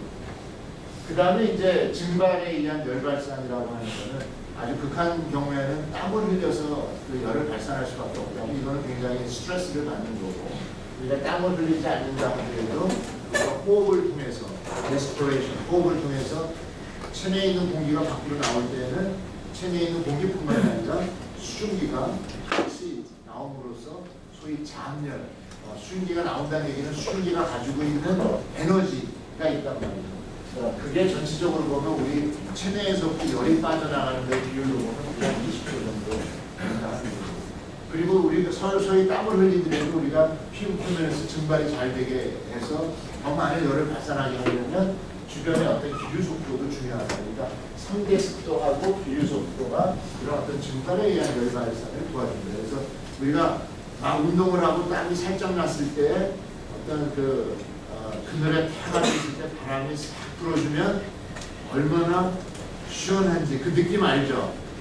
그게 바로 우리 신체로부터 열을 얼마나 잘 빼앗아주는지 내가 열을 얼마나 발산함으로써 어떤 느낌이 드는지 그런 걸 설명하는 거라고 보입니다. 그래서 이와 같은 원리를 이해하면 금방 알 수 있는 게 우리가 어떤 그 thermal comfort와 관련해서 그렇다면 우리가 건축을 하는 사람으로는 우리가 신경 써야 될 것들은 뭘까? 실내 공기 온도가 중요하구나. 드라이버 템퍼레처. 표면 온도 또한 중요하구나. 민 레디언 템퍼레처. 실내 공기가 정체되어 있으면 답답하니까 일정한 어떤 실내 기류를 어떻게 형성해 줄 수 있을지. 그 다음 실내 공기 중에 상대 습도는 어느 정도가 이런 것들을 복합적으로 검토할 필요가 있다.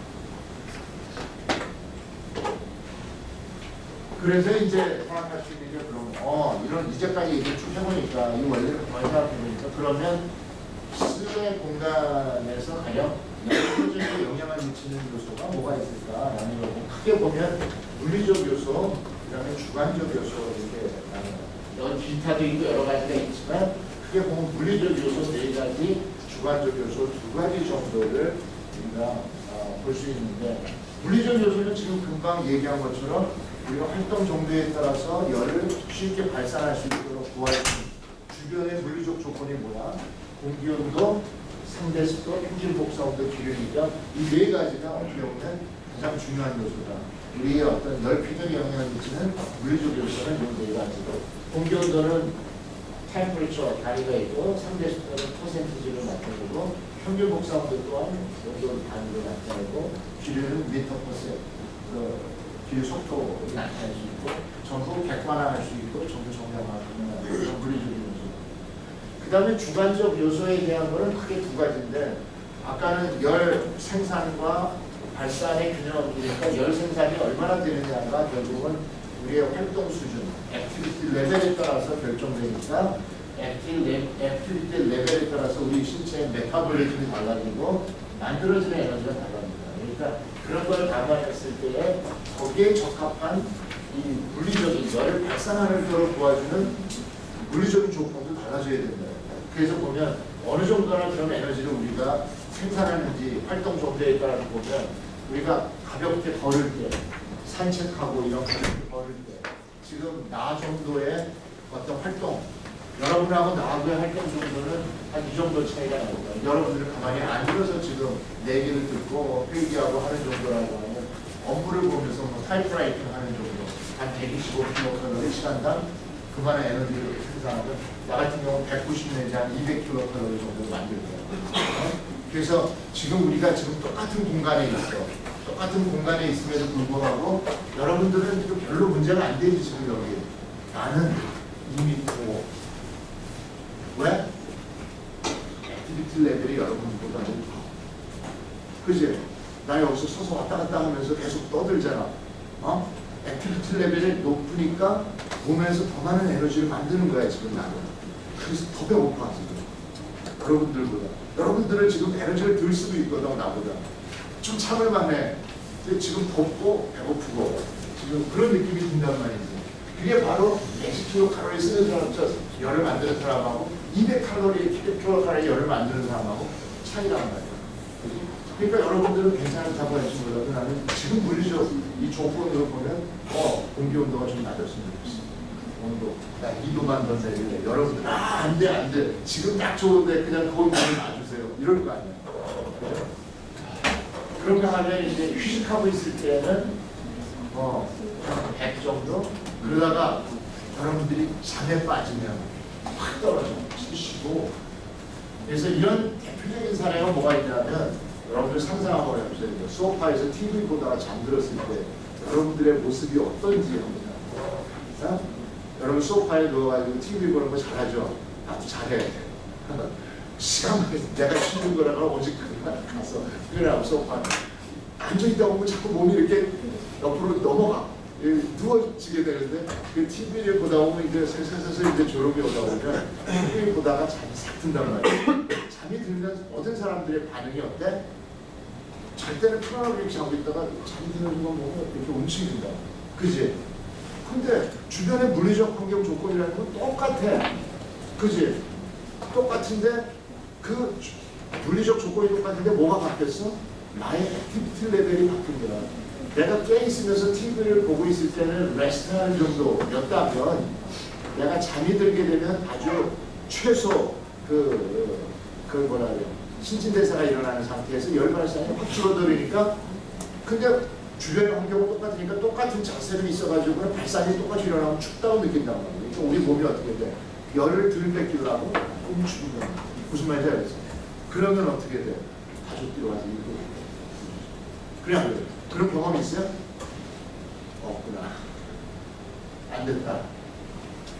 자, 그 다음에는 뭐냐면 또 하나 주관적인 요소는 우리가 어떤 의복을 입고 있느냐, 차기 상태. 이것도 사실은 정확하게 정량화를 하려면 활동 수준도 다 정량화가 되고, 그 다음에 차기 상태라는 것이 다 정량화가 가능해요. 우리가 정의를 내리는 게 뭐냐면 이 클로라고 하는 단위를 쓰는데, 이 클로라고 하는 단위를 쓰는데 이건 뭐냐면 어느 정도 옷을 입었는지에 따라서 몇 클로다라고 정량화가 시켜요. 그래서 일반적으로 보면 우리가 보통 서멀 컴포트와 관련해서 실내에서 얘기할 때 20도에서 26도 사이에 상대습도 50%, 기류 속도는 0.1m/s 이런 조건을 정해놓고 얘기했을 때 그게 이제 미국 사람 얘기할 때 70도가 있고 50% 이렇게 정했는데 그런 조건에서 실제 사람들을 앉혀놓고 옷을 다양하게 입혀본 거야. 그리고 했더니 옷을 좀 두껍게 입은 사람은 그런 조건에서 좀 더워. 또 너무 얇게 입은 사람은 추워. 할 거 아니야. 무슨 말인지 알겠어요? 그 상황에서 가장 편안하다고 느끼는 정도의 옷이 어떤 걸까? 라고 보면 지금 이 친구처럼 그냥 이거 하나 좁게 벗어버리고 그냥 이런 와이셔츠 하나 이렇게 입고 있는 정도. 그 정도 입고 있을 때가 가장 편안하고 쾌적하다고. 그러니까 활동 정도하고 열을 발산하는 정도 균형이 맞는다고 보는 거예요. 그때를 기준으로 볼 때 그게 어느 정도예요? 그때 옷의 그 입은 정도를 0.6 정도, 그게 0.6 클로라고 얘기해요. 클로딩. 그래서 이걸 단위로 물리라고 해요.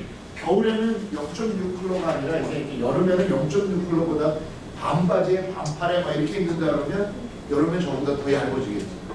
그러니까 0.3, 0.4 클로가 될 수도 있고 겨울에는 막 두꺼운 코트에 스웨터에 이렇게 입으면 저게 막 한 1.4, 1.6 이런 클로가 될 수도 있고 그래서 이런 물리적인 어떤 그 양으로 나타내고 있더라고요. 그래서 크게 보면 우리가 나머지들도 중요하긴 하지만 나머지는 이론적으로 정리하기가 좀 너무 개인적인 차이가 있기 때문에 그래서 물리적인 요소 4가지, 주관적 요소 2가지 이게 서멀 컴포트에 직접적으로 연관이 있는 요소라고 볼 수 있고 그 밖에도 이제 나이나 건강 이런 건 개인의 차가 너무 있기 때문에 어쩔 수 없어요. 일반적으로 어린아이들은 신진 대사율이 높다 보니까 똑같은 온도에서도 노인들에 비해서 노인들은 춥다고 어린애들은 덥다고 어린애들은 자꾸 버섯을 끼고 노인들은 껴있고 무슨 말인지 알겠어요? 이런 것들은 굉장히 주관적인 요소들이라는 거고 그 다음에 이제 기타 다른 것들을 보면 이제 나중에 이제 우리가 얘기하겠지만 태양 복사열 이런 게 있으면 어떻게 돼? 그 다음에 바람이 불게 되면 어떤 현상이 일어나 또 어떤 수증기 함량에 따라서 과연 그 쾌적한 조건을 그냥 어떤 영향을 미치는지 이런 것들도 따지시고 이런 거는 우리가 생체 기울도나 식공기도 특히 생체 기울도를 설명하면서 내가 얘기해요. 생체 기울도라는 건 뭐냐면 1950년대 사실은 내가 건축 환경 분야에 전공을 하겠다라고 마음먹게 된 계기가 이 사람들, 빅터 올베이라는 사람들. 이 사람이 퓨스턴 대학의 교수였는데 이 사람이 쓴 책 중에 하나가 디자인 위드 클라이밋이라는 책이에요. 지금도 그 책을 보면 나는 가슴이 뛰어. 왜? 그 책을 보는 순간 난 대학 들어가서 건축을 공부하다가 그러니까 건축은 어떤 면에서 도대체 뭐 하는 게 잡히는 게 없어. 물론 그렇다고 다른 공학 분야는 더 재미없을 거라고 생각합니다. 갈 데가 없더라고 공대에서는. 그래서 생각을 하고 있다. 건축가가 오긴 했는데 건축을 공부해보는데 뭐 졸업할 때가 돼도 뭔가 잡히는 게 없어. 도대체 뭘 하라는 거야. 아마 여러분들도 조금 있어 보면 이제 한 4학년, 5학년 돼가지고 그런 느낌을 아마 받게 될 거라고 생각해요. 도대체 나는 앞으로 뭘 해야 되는 거지? 이런 고민을 할 때 그때 이제 본 책이 디자인 위드 클라이밋. 이 디자인 위드 클라이밋 책을 봤더니 너무 명쾌하게 설명하고 있는 거야. 답이 딱 떨어지게, 물론 답이 딱 떨어지는 게 반드시 좋은 건 아니지만 그런 논리를 1950년대에 이미 다 정리를 해가지고 책으로 내는 게 디자인 위드 클라이밋. 이런 식의 논리와 추론을 가지고 건축적인 문제를 할 수 있다면 나는 이 길을 가겠어. 괜히 밑도 끝도 없는 얘기만 하고 헛된 얘기만 하고 하는 그러한 어떤 건축을 추구하기보다는 이런 것도 그런 건 아니지만 그 당시에 학생인 여러분들 굉장히 있는데 나도 이런 게 그래서 이제 이 사람 책을 보고 편을 받아서 드디어 대학원에 오고 그 다음에 유학을 가고 이래가지고 이 길에 들어서게 됩니다. 지금도 이 책을 보면 난 가슴이 뛴다는 얘기는 지금 봐도 정말 건축에 대한 나름대로 명쾌한 그 설명을 하고 있는데 참 대단하다. 대단하다. 나중에 한번 도서관이라 이렇게 한번 빌려보세요. 디자인 위드 클라이밋이라는 책입니다. 이런 쪽으로 공부해 보겠습니다. 그리고 이제 시작을 한 거예요. 그 중에서도 가장 핵심이 뭐냐고 디자인인데 바이오 클라이밋 차트라는 걸 얘기해요. 거기서 다 모든 게 그게 다 통합이 되어 있어. 바이오 클라이밋이랑 우리 얘기하는 생체 기후도 뭐 이렇게 얘기할 수 있고 생체 기후도 이렇게 얘기할 수 있는데 이게 바로 여러분들한테 내가 나눠준 자 생체 기후도라고 하면 뭐냐면 위에 있는 거 있죠. 이게 생체 기후도. 이 카피가 디자인 클라이밋이라는 밑에 있는 거를 내가 카피한 거야. 그 다음에 밑에 있는 거는 개념적으로는 똑같아.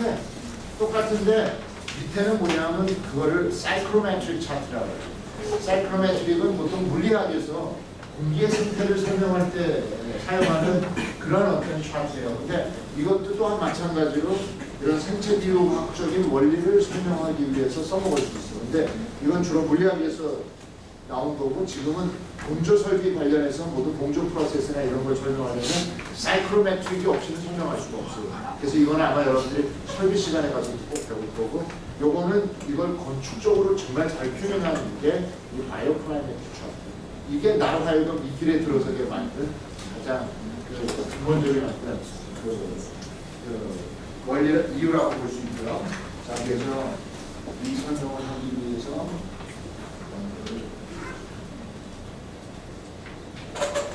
내가 이걸 그리고 설명해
원리는 똑같아. 표현하는 방법이 형식만 다를 뿐인데 먼저 내가 이거를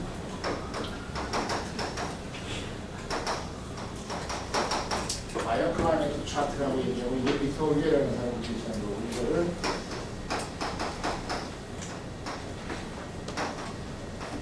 사이클로메트릭이라고 얘기하고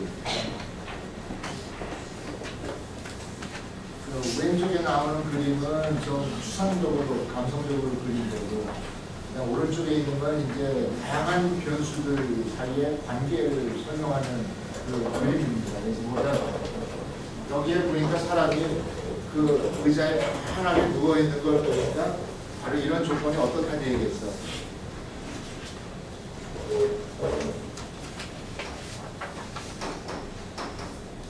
이런 조건이면 컴포트 존. 어떤 의미에서는 컴포트라는 건 적극적으로 좋다라는 개념보다는 아까 뭐라 그랬어요?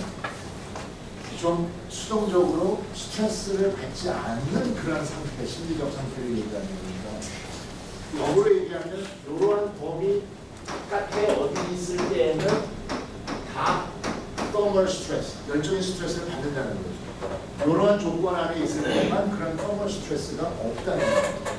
자, 우리 쾌적에 영향을 미치는 요소가 아까 뭐라 그랬어요? 물리적 요소 4가지지. 그죠?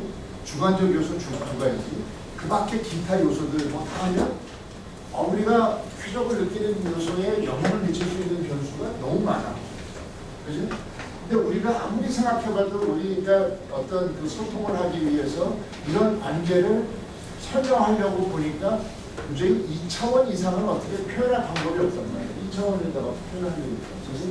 그러니까 이 수많은 변수들 중에 가장 중요하고 직접적인 변수라고 하는 게 뭘까? 라고 보면 온도, 습도 이 두 가지를 가지고 일단은 2차 원상의 관계를 한번 표현해 보자. 그 다음에 그러면 여러 가지 변수가 있는데 가령 2차원의 2개의 변수를 중심으로 상관관계를 표현하려고 보니까 나머지 변수는 어떻게 다 가정을 한 거야. 그래서 아까 얘기했죠. 온도는 좋아.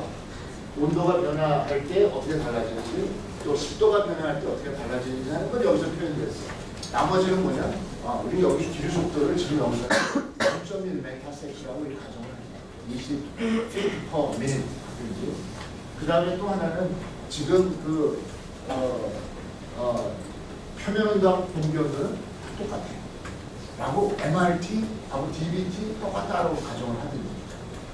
여러 가지 그런 전제를 가지고 또 우리가 옷은 0.6 정도의 그런 옷을 입었다고 가정을 하자. 그 다음에 액티비티 레벨은 가만히 앉아서 업무를 보는 거니까 한 120kcal 정도의 열을 생산하는 그런 정도의 활동 정도라고 가정을 하자. 이 중에 어떤 거라도 바뀌게 되면 조건은 다 달라지는 거야. 무슨 말인지 알겠어요? 만약에 그런 액티비티를 전제하고 우리가 쾌적 조건을 온도가 20에서 26도 사이에 습도가 몇 프로에서 몇 프로 사이에 들어가면 열적 스트레스가 없다 그랬는데 이 공간을 갖다가 확 바꿔가지고 이런 교실이 아니야. 그리고 아까 얘기한 것처럼 실내 체육관이야. 그러면 어떻게 되겠어? 실내 체육관이다 그러면 액티비티 레벨이 확 올라가니까 그지? 아까 우리는 110kcal 정도 열을 생산할 때 발산할 수 있는 조건을 얘기했는데 지금 우리가 만들어내는 열은 250kcal 만드는 2배만큼의 에너지를 생산해. 그럼 2배만큼 열을 손실해야 되니까 어떻게 해야 되겠어? 이 조건에서는 절대로 열적 스트레스 안 받을 수 없겠지. 이걸 어떻게? 일단은 더 밑으로 끌어내야 될 거고 그 다음에 이거를 증발도 더 저기 하려면 표적 범위가 여기서 이런 식으로 이동해야 돼요. 다시 말하면 무슨 말이냐? 지금 교실에서는 실내 온도, 습도가 이게 좋다라고 얘기하지만 만약에 체육관으로 가게 되면 쾌적한 온도하고 쾌적한 습도 범위는 달라진다는 거예요. 무슨 말인지 알겠어요? 내가 드리는 건축은 외워서 하는 게 아니라 원리를 이해하는 게 굉장히 중요한데 이 원리를 모르면 무조건 실내 체육관도 20도 온도 맞추고 습도 운동장에서 실내 체육관에서 뛰다 보면 땀도 나는데 땀을 잘 어떻게 증발시키려면 습도도 굉장히 중요해. 습도가 높아지면 안 되고 습도도 낮아져야 되고 온도도 더 낮아져야 되고 그런 조건으로 만들어졌을 때 실내 체육관에서 막 농구도 하면서도 굉장히 상쾌할 수 있는 거예요. 무슨 말인지 알겠어요? 바로 그런 관계를 다 설명할 수 있어요. 이걸 가지고. 자, 그래서 일단은 그런 거를 한번 그러면 따져보자. 예를 들어서 아까 첫 번째 보여준 사례는 액티비티 레벨에 따라서 기존에 우리가 이렇게 가정했던 이런 바이프마네틱 차트에서 컴퓨터 존이 어떻게 이동할 수 있는지를 좀 설명해 줍니다. 그 외에 다른 여러 가지 변수들에 따라서 어떻게 달라질 수 있는지 모르겠습니다. 그리고 또 여러분들이 이제 처음에 설계할 때 이걸 토대로 해서 뭘 할 수 있냐면 나중에 이제 다음 주에 여러분들 숙제를 줄 거예요. 근데 이제 뭘 하는 거냐면 처음에 설계를 하려고 할 때 과연 내가 설계 방향을 잡아야 될 거 아니야. 설계를 어떻게 해야 이 설계를 나한테 주어진 숙제가 뭐냐. 내가 체육관 설계냐, 교회 설계냐, 무슨 사무실 건물이냐, 학교냐 이런 거에 따라서 과연 어떻게 디자인을 하면 내가 진짜 이 설계를 잘하는 걸까. 이런 측면에서 보면 뭔가 여러 가지 그런 것들을 놓고 디자인 전략을 짜야 될 거 아니야. 디자인, 사이트, 내 조건도 봐야 되고 기후 특성도 봐야 되고, 그죠? 건물에서 가장 쾌적한 걸 요구하기 위해서는 어떨지 이런 걸 좀 이제 짜야 되는데 그런 걸 하기 위해서 이제 이런 이해가 이제 굉장히 중요하다. 그래서 우리 사람 인간이 요구하는 게 바라는 바가 뭔가 하는 것들을 잘 이해한다면 정말 모든 사람들에게 좋은 건물을 만들어줄 수 있지 않을까 하는 생각이 들어요. 그래서 그 관계들을 한번 이제 따져보기 위한 그런 것이다. 그래서 제일 먼저 이걸 하기 위해서 뭘 해야 되냐면 지금 현재 내가 건물을 지려고 하는데 이제 다음 시간에 우리가 환경의 변화에 대한 기후에 대한 공부를 하겠지만 가장 좋은 거는 이 바이오클라이메틱 차트에다가 기후 데이터를 플라팅해 놓으면 돼요. 기후 데이터를 플라팅하면 가령 예를 들어서 기후 데이터 지금 플라팅하면 지금 기후 조건이 이래. 또는 지금 기후 조건이 이래. 또는 지금 기후 조건이 이래. 자, 이건 뭘 뜻하는 거야? 심지어는 기후 데이터를 1년치를 플라팅을 해볼 수도 있어요. 어떤 여기 보면 줄로 이렇게 그려놓고 있지. 이건 뭐냐 하면 이거는 겨울이고 이건 여름이고 해서 하루 중에 1월 달에 24시간 동안 온도 변화가 어떻게 되고 그 1월 달에 기후가 이렇고 이건 7월 달에 기후가 이렇다면 7월 달에는 어떠니까 뭘 해줘야 되고 1월 달에는 어떠니까 뭘 해줘야 되는지를 우리가 알 수 있다는 거예요.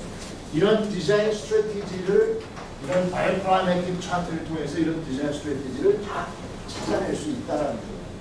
그리고 설계에 들어가야 된다는 거예요. 그러니까 설계를 본격적으로 시작하기에 앞서서 나한테 주어진 설계 조건을 놓고 어떤 방향으로 설계 방향을 잡아야 될지에 대한 그런 걸 판단하는데 굉장히 중요한 역할을 합니다. 이런 기후 특성을 얘기해서 보면 가령 예를 들어서 이건 뭘까요? 습도 조건은 쾌적한데 단지 뭐만 해? 온도만 낮아. 온도가 낮으니까 이런 경우에는 어떻게 하면 쾌적한 조건으로 만들어줄 수 있을까요? 여러분들이 갖고 있는 바이오클라이메틱 차트는 여기 이런 선이 있죠. 이런 선이가 있지. 그리고 선에 가이드북에 단위가 써 있어. 단위가 써 있는데 이게 바로 예를 들어서 복사해줘. 가령 예를 들면 250, 100, 150, 200 이렇게 얘기하면 킬로칼로리 또는 뭐 와트 퍼 제곱미터 이렇게 보시죠. 가령 이 경우에는 그냥 봤더니만 한 150 와트 퍼 제곱미터. 다시 말하면 무슨 뜻이냐 하면 이 경우에는 온도가 20도가 쾌적한 건데 그보다 온도가 낮아서 한 16도 정도밖에 안 되는데 만약에 다리 면적당 150 정도의 태양 복사열을 받아들일 수 있다면 충분히 이 방이 추울이 아니라 쾌적하게 실내 온도를 20도 이상으로 회복시켜줄 수 있다. 자, 그럼 이걸 뭐하고 관계가 된 거냐?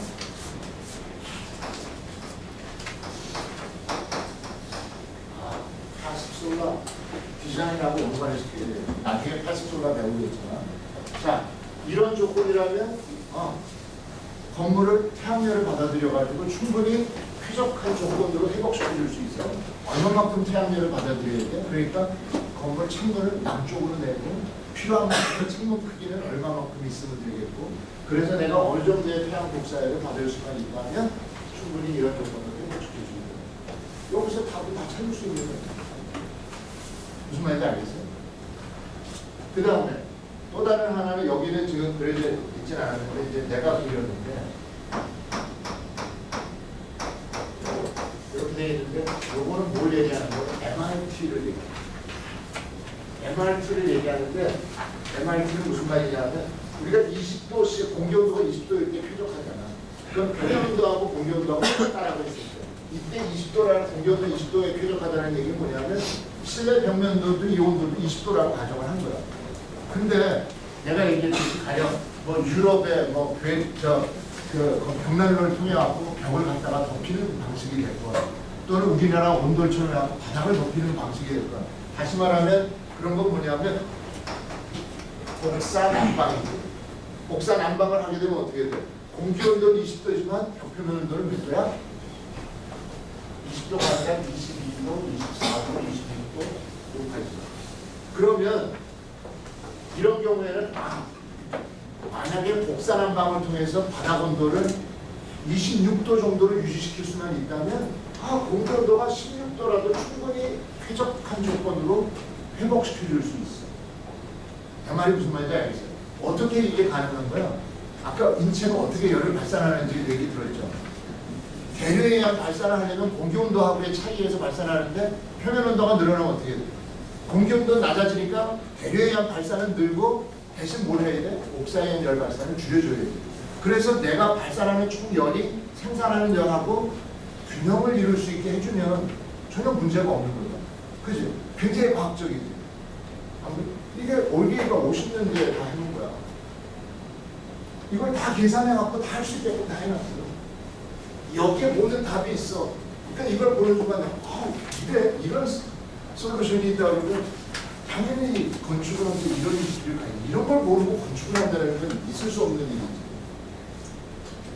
그래서 바로 그런 복잡한 나오래요. 만약에 여기는 어떠냐? 26도가 넘어가면, 만약에 여기 있다는 26도가 넘어가면 더워요. 근데 이거는 26도인데 24도, 22도, 20도, 18도 거꾸로 옥상 냉방을 하면 어떻게 되냐? 천장에다가 계속 찬물을 흘려가지고 실내 온도가 26도, 28도가 되더라도 천장의 온도가 예를 들어서 한 22도, 20도 완전 유지만 시켜준다면 옥상에 의한 열을 더 발산할 수 있으니까 대류, 공기 온도가 높아가지고 대류에 의한 열 발산이 적어지더라도 충분히 내 서멀 밸런스를 유지하는데 문제가 없는 거예요. 이해가 되죠?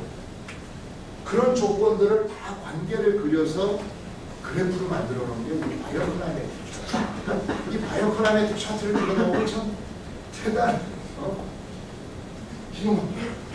그 다음에 또 여러 가지가 이제 있어.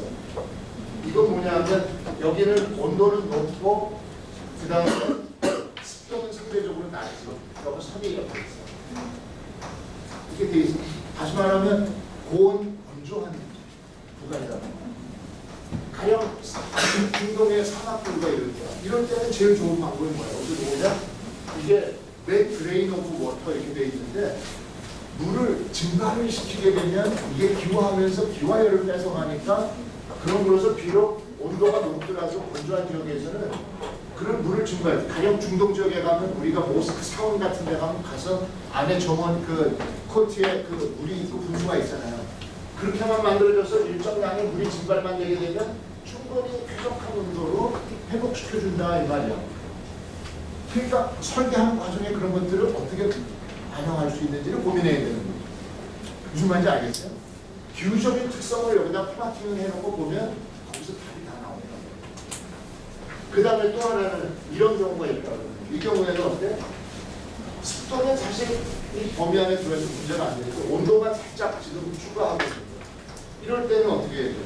여기 보면 메타퍼세크 이렇게 되어 있어요.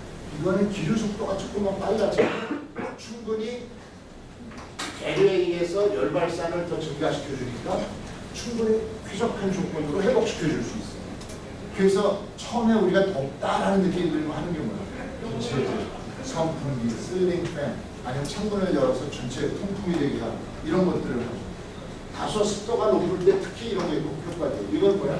자연 환경이 통풍을 해서 일정한 기류 속도를 우리가 느낄 수 있게 해주면 충분히 쾌적감을 회복시킬 수 있어요. 이런 걸 뭐라고 해서 컴포트 벤틸레이션. 환기라는 환기하는 목적 중에서도 이런 어떤 그 인체 주변에서 기류를 형성함으로써 쾌적감을 회복시키기 위한 목적으로 환기나 통풍한다. 그럴 때 그거를 우리가 컴포트 벤틸레이션 이렇게 하고. 자, 이런 것도 가능하다는 걸 알 수 있고요. 그 다음에 이제 그 여기 또 보면 내가 이렇게 그려놓은 거 중에 이렇게 해놨지. 가령 더워지는 거는 어떻게 할 건가? 옷을 다 벗었는데도 더 벗을 수는 없잖아. 우리가 피부 표면까지 어떻게 벗을 수 없어요. 그러니까 그거는 곤란하지만 추울 때는 어떻게 돼요? 우리가 일반적으로 쾌적하다는 게 0.6kg일 때를 기준으로 얘기한 건데 만약에 오늘은 날이야. 그러면 어떻게 0.6kg에서 1kg 정도로 좀 옷을 하나만 더 떼입어. 그러면 20도가 아니라 15도, 16도에서도 충분히 문제가 없어. 그래서 우리 에너지 절약하자 그럴 때 뭐래? 겨울에 좀 그래도 우리 내복 입읍시다. 이러지. 내복 입기. 나도 사실은 평생에 내복을 안 입어봤는데 귀찮으니까. 근데 이제는 에너지를 겨울에는 좀 내복을 입으려고 노력을 한단 말이에요. 근데 재작년에는 입었던 것 같아. 작년에 한 번도 안 입고. 겨울이 별로 이렇게 춥지 않았던 모양이야. 그래서 클로딩 밸류를 높여주면 충분히 더 낮은 온도에서도 쾌적감을 회복시킬 수 있다. 생각해보면 말이죠. 4가지 물리적인 요소, 2가지 주관적인 요소 이런 것들, 그 다음에 기타 요소들 중에 아까 태양 복사열, 그 다음에 또 뭐가 있었어? 자연 그 환기나 통풍 효과 또는 수증기의 증발 이런 모든 것들을 통해서 어떻게 하면 우리가 쾌적함을 회복할 수 있는 조건으로 자연 상태는 별로 좋지 않지만 그런 것들을 쾌적한 상태를 회복시켜줄 수 있는지에 대한 전략들이 이 안에서 다 추려낼 수 있다는 거예요. 이걸 다 추려내면 그 다음에 여러분들이 고민해야 될 겁니다. 자 그러면 내가 어떤 식으로 디자인을 해주면 이러한 요건을 충족시키고 그럼으로써 건물 자체가 진짜 여러분들을 편안하게 해줄 수 있는 그런 건물을 설계할 수 있는지에 대한 답이 나오는 겁니다. 그래 안 좋아요? 이해가 돼요? 이거 되게 중요한 문제고 이거 하나만 이해하면 이게 디자인 플라니시는 미크로게이 이론의 가장 핵심이야. 이거 하나만 알면 그 다음에 사실 이거를 처음에 봤을 때 나는 바로 맞아 이게 바로 앞으로 내가 하고 싶은 건축이야. 나 이거 해야 되겠어. 그리고 이 기회를 들었을 거야. 근데 아직도 나는 빅터 올게임을 생각하고 저절로 존경심이 참 그 당시 1950년대 자기가 이런 이론을 다 정리하고 책으로 딱 만들어서 수많은 학생들이 봤을 텐데 똑같은 학생들이 봤어도 나같이 유독 감동하는 사람들이 또 그 길에 동참하고 말이야 이러는 거고 여러분들도 공부하면서 뭔가 그런 기회가 있어야 돼요 사실. 그래서 처음에 우리 얘기했잖아요. 진짜 여러분들이 각자가 추구하는 내가 하고 싶은 건축은 없거든요. 나는 진짜 처음에 그 fun living factor라고 얘기해요. 난 진짜 프랑크 게리 같은 그런 건축에서 어떤 그런 형태를 추구하거나 이런 건축가가 되겠냐? 그럼 그 길을 가는 그 사람도 환갑이 될 때까지도 크게 빛을 못 보다가 그걸 꾸준히 노력해서 그때 이제 정말 세계적으로 건축가로서 자기의 어떤 색깔을 인정받기 시작했어요. 그러니까 뭔가 여러분들이 건축가로서의 자신의 길에 대해서 좀 당연히 잡혀야 되는 거예요. 그걸 찾은 사람은 그 다음에 고민할 게 없지. 왜? 이제 그 다음에 그 길을 가면 돼. 근데 대학 다닐 때 제일 어려운 점이 그런 것들을 내가 정말 하고 싶은 건축이 뭔지를 찾기까지가 굉장히 힘들어. 그러니까 방황하는 거야. 헤매는 거야. 그 졸업할 때까지도 그걸 찾는 사람의 비율은 내가 볼 때 그렇게 많지 않아. 그냥 세상에 흘러가듯이 그냥 흘러갔을 뿐이야. 근데 정말 나는 그렇게 살기 싫었어. 도대체 내가 하고 싶은 건 나는 뭘 해야 될지에 대해서 그걸 찾고 싶었단 말이야. 그때 이 빅터 올게이를 만나고 와 정말 머릿속에 싹싹 들어오게 그 설명을 해주는데 얼마나 감동적이었는지. 여러분들도 뭔가 그런 걸 찾아야 돼요. 모두가 다 이걸 하라는 거야. 다양하게 여러분들이 그런 걸 찾고 그런 걸 발견했을 때 정말 여러분들이 이제 걱정 나는 이제 이 길을 가기만 하면 돼. 걱정할 게 없어. 근데 그렇지 못하면 졸업할 때는 됐는데 졸업은 해야 되는데 그 다음에 나는 뭘 해야 되지? 그건 안 나와야 돼. 우리 대학원생들도 이러고 항상 대학원 다닐 때 다른 거 나는 싶은 거 아닙니다. 2년 동안의 공부를 해서 학부 생활하고는 다르니까 수업 시간이랑 만나고 이런 게 아니라 여러 가지 자신의 길을 스스로 찾을 수 있도록 도와주는 거예요. 그래서 그 길을 찾았으면 그 다음에는 영향을 좀 진짜 여러분들 기본적으로 다 자기 어떤 그 어느 정도의 지능과 다 가지고 있지 열심히 하면 되는 거죠. 그게 없으면 절대 열심히 할 수 없는 어떤 동기유발의 문제예요. 그걸 찾았을 때 저는 그날은 밤새 술 마셨거든요. 자, 그래서 그런 내용들을 책을 통해서나 또는 여러분 스스로가 찾아가고 이제 앞으로 다음 시간에 기부에 대한 거 이런 걸 이용해가지고 어떻게 건축적으로 접근할 수 있고 건축적 문제를 해결할 수 있는지 앞으로도 이 디자인 클라스 관련해서 심지어는 개별 건물에서부터 도시적인 차원에 이르기까지 그런 해법들을 다 제시하고 있어요. 그런 내용이고 그 다음에 이걸 다른 형식으로 표현하면 이 책에서는 바이오클라이맥 형태를 표현한 게 아니라 이런 사이코메트릭 형태를 표현해요. 이건 도대체 이거랑 다른 건 아니고 같은 건데 표현하는 방식만 다르다. 어떻게 다른지를 난 그냥 간단하게 설명을 합니다. 이것도 굉장히 유용하게 이제 쓸 수 있는 게 바로 뭐냐면 그래프 아래쪽에 있는 이 부분을 기후 데이터를 파악해가지고 평가해보면 이게 되고 그리고 왼쪽에 있는 그림을 설명할 텐데 사이클로메트릭은 원래는 이런 목적이 아니라 아까 얘기했듯이 어떤 공기의 물리적 성질을 설명하기 위한 거예요. 그래서 기본적으로는 우리가 얘기하는 공기, 가령 이런 공기가 있다, 공기 상태가 있다 그러면 이 공기의 온도는 몇 도고 이 공기 중에 함유되어 있는 절대 수용량은 얼마고 이 공기의 상대 습도는 뭐고 이 공기가 가지고 있는 총 에너지, 토탈 에너지, 엔탈피는 얼마고 이 공기를 해서 습도 온도를 구해보면 몇 도가 되고 이런 것들을 공기의 성질을 나타내는 어떤 물리적인 척도가 굉장히 다양하게 많은데 이런 관계를 다 집약해서 하나의 그래프로 그려놓으니까 그걸 통해서 다 설명할 수 있는 거예요. 공기의 성질은 하나지.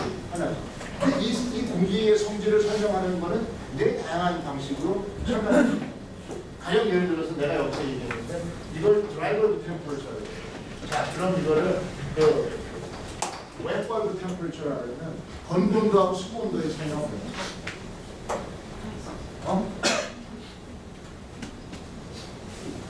건온도하고 습도 온도의 차이가 뭐예요? 여러분들 그런 거 해봤어? 우리 때는 있었는데 슬링 사이클로미터라고 하는 거야. 온도계가 두 개가 있어. 온도계가 두 개가 있는데 하나 온도계에다가 뭐야 꺼즈를 이렇게 그 수온에다가 꺼즈를 이렇게 싸가지고 물을 이렇게 묻힌 다음에 그거를 공기 중에서 흔들어. 그러면 그 물이 증발하면서 기화열을 뺏어갈 거야. 그지? 그러니까 온도계가 있으면 이렇게 만들어서 돌리는데 온도계가 두 개가 있어. 하나에다가 뭘 해놓으면 꺼지를 묻혀갖고 여기다 물을 묻혀서 막 돌려. 그리고 나서 온도를 재보면 어떻게 돼? 가령 이 온도는 실내 기후 20도씨가 나와. 이 온도는 분명히 이거보다 낮은 온도가 몇 도가 나오죠. 왜? 기화열이 기화하면서 뺏어가니까 온도가 내려가겠지. 이거보다는 높을수록. 이게 상대 속도가 100%야. 돌려도 증발이 안 일어나. 그러면 이게 온도가 똑같아. 만약에 이 공기가 상대 속도가 100%가 아니면 이거보다 분명히 낮은 이게 차이가 크면 클수록 상대 속도가 낮은 거야. 이걸 표현하려면 어떻게 하면 이 공기 상태에서 이거를 갖다가 그 공기 온도를 계속 내려서 이게 상대 속도가 saturation 이게 100%거든 100% saturation 상태까지 와서 이때 온도를 보면 이 안에 방의 공기가 지금 20 몇 도인데 열을 계속 제거해가지고 가령 예를 들어서 15도 밑으로 내려가면 그때부터 어떻게 공기 중에 있는 수증기가 응축하고 있어요. 물방울이 맺히는 거예요. 무슨 말인지 알겠어요? 그런 모든 현상을 설명할 수 있는 게 사이클입니다. 사이클을 이해하는 게 굉장히 중요해요. 근데 이걸 가지고 우리가 이제 사용하겠다는 건 뭐냐면 이제 마찬가지로 온도 습도 조건으로 봤을 때 우리가 쾌적하냐 아니냐를 나타내는 거가 이런 범위가 컴포트 존이라는 쾌적 범위야. 쾌적 범위인데 아까 정설처럼 기후 데이터를 플라팅을 해봤어. 또 어떤 경우는 이렇고 어떤 경우는 이렇고 다양한 어떤 기후적 특성이 있을 거 아니야. 환경적. 그렇다면 이럴 때는 도대체 뭘 해야 되고 이럴 때는 뭘 해야 되고 이럴 때는 뭘 해야 되는지 우리 나름대로의 어떤 건축적인 솔루션을 알아야 될 거 아니야. 여러분들은 아키텍트니까 디자인을 해야 되는데 계속 보니까 사람들이 쾌적한 게 이렇게 편안하게 쾌적하게 만들어 주려고 봤더니 내가 설계하려고 하는 지역의 기후적인 특성이 많이 이렇단 말이야. 그럼 여기에다가 도대체 내가 뭘 해줘야 이 사람들이 쾌적할 수 있는지를 알아야 거기에 맞는 설계하는 거야. 자, 그걸 찾기 위한 방법. 일단 거기 보면 이제 여기 그런 게 써 있어. 이렇게 영역을 이렇게 표시해 놓고 뭐라고 되어 있어요? 자연환기 통풍 그렇게 되어 있죠. 다시 말하면 이거는 온도도 더 높고 습도도 상대 습도도 더 높은 거예요. 이런 경우에는 아까 이 경우에 해당하는 거예요. 이 경우에 해당할 때는 뭐예요? 걔는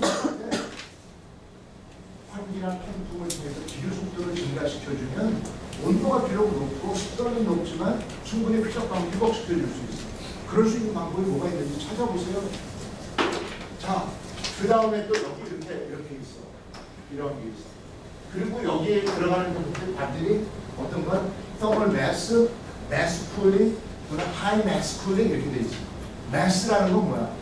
아까 중동 지역에 얘기했던 것처럼 어떤 그 구조체의 출혈 특성이 있다면 이게 시간적인 어떤 타임렉, 지연 효과도 있고 원점 충격을 완화시키는 그런 어떤 디크리멘트 팩터나 이런 것도 있다고 했지. 재료적 성질이. 자, 그렇다고 했을 때 그런 건물 내 출혈 특성을 이용한다면 비록 온도가 높아서 더운 지역이라 하더라도 습도가 낮다라고 하면 매시브한 재료로 건물을 만들었을 때 충분히 쾌적하게 만들어줄 수 있고, 만약에 더 극단적이라면 더 하이 더멀 매스를 이용해가지고 매스 쿨링을 해주면 충분히 쾌적하게 해요. 그러니까 가령 외기 온도가 뭐 50도, 60도 되는 이런 중동 지역에서도 그와 같은 방식으로 충분히 쾌적감을 제공해 줄 수 있는 그런 건축적인 솔루션을 만들 수 있다라는 거예요. 무슨 말인지 알겠어요? 그 다음에 그 밑에 보면 또 뭐라 그러냐면 여기서 이렇게 해서 이건 습도가 상대적으로 굉장히 낮은 거니까 뭐라 evaporate cooling이라고. 아, 그러면 어떻게 해야 돼? 마당에다 물을 뿌려야 돼. 펀드도 만들고. 그러니까 굉장히 습도가 낮으니까 물만 뿌려면 엄청나게 증발이 잘 일어날 거고, 그 과정에서 기와열을 뺏어가면 공기온도를 떨어뜨려가지고 충분히 쾌적한 상태로 만들어줄 수 있다는 얘기입니다. 그 다음에 이쪽으로 내려가면 이제 춥다는 얘기니까 따라서 아까 패스트 솔라 창문적으로 얼마나 확보하면 태양 캡사를 받아가지고 충분히 난방을 해주시고, 만약에 여기보다 더 추워 그러면 어떻게 패스트적인 수법으로 안 되니까 액티브 솔라 기계적인 설비를 써서 태양력을 최대한 지별해가지고 그걸 가지고 난방을 해서 쾌적하게 해주시고, 이 범위를 벗어나면 이걸 할 수 없습니다. 그래서 난방을 해야 되고 이 범위를 크게 벗어나면 할 수 없이 에어컨 돌려야 돼요. 여기서도 이게 한계선이라고 되어 있죠. 이 범위를 넘어가게 되면 어쩔 수 없어 에어컨 돌려야 돼요. 히트스트로크, 막 사람들 더울 때는 일사병을하고 막 쓰러질 거예요. 이런 상태에서는 자연적으로 할 수 있는 방법이 없어요. 일단 에어컨 돌려야 돼요. 이런 특성을 다 할 수 있어요. 더군다나 이거 한번 잘 생각해 보세요. 요즘이 무슨 시대야? 요즘이 무슨 시대야? IT 기술하고 첨단 테크놀로지가 뭐 4차 산업혁명 막 이런 거 떠들고 있잖아. 그런 시대인데 IoT 뭐. 그래서 요즘에 내가 생각하는 건 그럼 요즘에 그런 테크놀로지하고 한번 이런 컨셉을 딱 결부시켜보면 건물을 증명히 스마트하게 인텔리전트하게 건물을 디자인하고 오퍼레이션할 수 있는 거 가능한지 아니냐. 무슨 말인지 알겠죠? 그러니까 이런 지식들을 알면 여러분들은 그냥 거기서 끝나는 게 아니라 이런 사실을 토대로 그럼 내가 이걸 어떻게 하면 뭔가 이제까지 남들이 하지 않았던 그런 것들을 이뤄낼 수 있는 방법이 뭐가 있는지 한번 생각을 해봐요. 요즘에 IoT 센서 같은 건 이해도 안 해요. 그렇다 그러면 IoT 센서를 가지고 실내의 모든 정보를 파악하는 거, 온도, 습도, 심지어는 요즘에 또 여러분 인바디라고 하죠. 인바디 사장이 내 친구거든. 그래서 요즘에는 걔네들이 이렇게 웨어러블 이런 걸 만듭니다. 아까 말한 대로 웨어러블 센서를 만들면 그 인체의 메타볼리즘을 측정할 수 있도록 웨어러블 만들면 내 액티비티 레벨에 따라서 얘가 그 정보를 받으면 바로 얘가 뭘 원하는구나, 얘한테 뭘 해줘야 되겠다. 그 정보를 다 하는 거야. 그런 정보를 IoT 센서들을 가지고 딱 정보를 수집하면, 그지? 지금 여기 몇 도고 바깥은 몇 도고 얘는 지금 뛰고 있고 그래서 신체 메타볼리즘이 어떻고 이런 걸 정보를 다 수집하면 여기에다가 플라팅을 잘 해보는 거예요. 얘한테 해줘야 되고 이거야. 지금 해야 되는 게 그럼 팬을 돌려야 돼, 뭐 냉방을 해야 돼, 아니면 지금 창문을 열어갖고 통풍을 시켜줘. whatever. 무슨 말인지 알겠습니까? 진짜 이제까지 내가 상상했던 것들을 내 상상을 기술적으로 실현하는데 너무 쉬워. 정말로 그런 세상이 됐어요. 옛날에는 이런 개념을 가지고 내가 그냥 개념으로만 이해하고 있었어. 그리고 말로만 가르쳤어. 그리고 여러분 설계할 때 저런 것들을 스스로 전략도 만들어내고, 그래서 저런 걸 가지고 디자인을 어떻게 반영할지 고민하라고 얘기해요. 이제는 내가 생각, 그래서 내가 지금 가르치는 걸 보면 내가 리서치하는 건 뭐냐면 저를 가지고 그래 그런 걸 만들어 보자. IoT 센서를 정보를 모으고 모은 정보를 가지고 어떤 인공지능적인 알고리즘을 만들어서 이런 조건이면 네가 원하는 게 뭐야? 네가 원하는 게 뭐야? 네가 원하는 게 다 할 수 있어. 이제 그런 기술과 융합을 시켜버리면 앞으로는 이제 건축에서요 이제 새로운 시대가 열리는 거지. 여러분들이 그런 걸 해야 될 사람들이라고. 아니야? 배운 게 배운 걸로 끝나면 안 되고 배운 걸 토대로 해서 앞으로 내가 뭘 할 수 있을까에 대한 그런 가능성을 보고 자신의 길을 만들어가고 자신의 길을 찾아가는 것. 이게 굉장히 중요하다. 그러니까 아까 빅터 올게의 책을 보고 이게 50년대, 1950년대 쓰여진 책이지만 내가 태어나기도 전에 그 책을 보고 이 사람이 이 책을 통해서 나한테 보여주려고 하는 게 뭔지를 깨닫고 그 길에서 또 다른 세상의 또는 기술의 진화를 보면서 이러한 이론들을 그런 새로운 기술과 접목했을 때에 우리가 실현할 수 있는 그러한 어떤 그 건축이 어떤 걸까를 생각해보면 굉장히 흥분된다. 그렇지 않아요? 뭔가 그런 기대를 가지고 공부를 해 공부도 신나게 재밌게 되지. 그렇지? 그렇지 않으면 그냥 졸려 죽겠어 지금. 그렇지 않아? 특히 우리가 터멀 컴포트에 대한 얘기를 하고 그래서 우리 인간과 환경과 건축의 이런 관계를 어떻게 엮어나가는지 그 과정에서 최근에 어떤 새로운 어떤 기술의 진화나 이런 것들하고 같이 연결시켜서 생각해보면 여러분 시대에는 분명히 뭔가 차원이 다른 새로운 국면으로 뭔가 패러다임이 바뀔 거라는 거예요. 그런 고민을 하고 그런 상상을 해야 된다는 거예요. 바로 그런 것들을 하기 위한 아주 근거와 개념적인 어떤 이해가 되는 게 이런. 그래서 내가 뭐랬어? 처음에 여러분들한테 그런 얘기 하나 1학년에 했는데 건축에 대해서 내가 항상 두 가지를 강조하는 게 있거든요. 첫째는 뭐냐? 건축은 무에서 유를 창조하는 게 아니다. 무에서 유를 창조하지 않는다는 게 여러분들 그 설계할 때 가만히 보면 어떤 그 상상력을 구하기 위해서 어떤 노력을 하는지 모르지만 그런 형태로 해서 뭔가 어떤 그 인사이트가 주어지는 게 아니에요. 그런 어떤 창의적 사고를 하려면 결국은 이런 펀더멘탈한 개념적 이해가 전제되지 않으면 안 돼요. 그래서 건축은 절대로 나는 무에서 유를 창조하는 게 아니다. 그러면 좋은 건축가가 되기 위해서 뭘 해야 돼? 이런 기초적인 너블리 베이스가 아주 탄탄해야 됩니다. 그리고 여러분들이 모든 교과목의 기초적인 수업을 정말 다 잘 소화해야 됩니다. 그냥 배워서 학점 받는 게 목적이 아니야. 그건 아무것도 아니야. 그게 아니라 정말 그걸 자기 걸로 소화시켜서 그걸 토대로 뭔가 내가 새로운 어떤 창조를 할 수 있느냐 없느냐.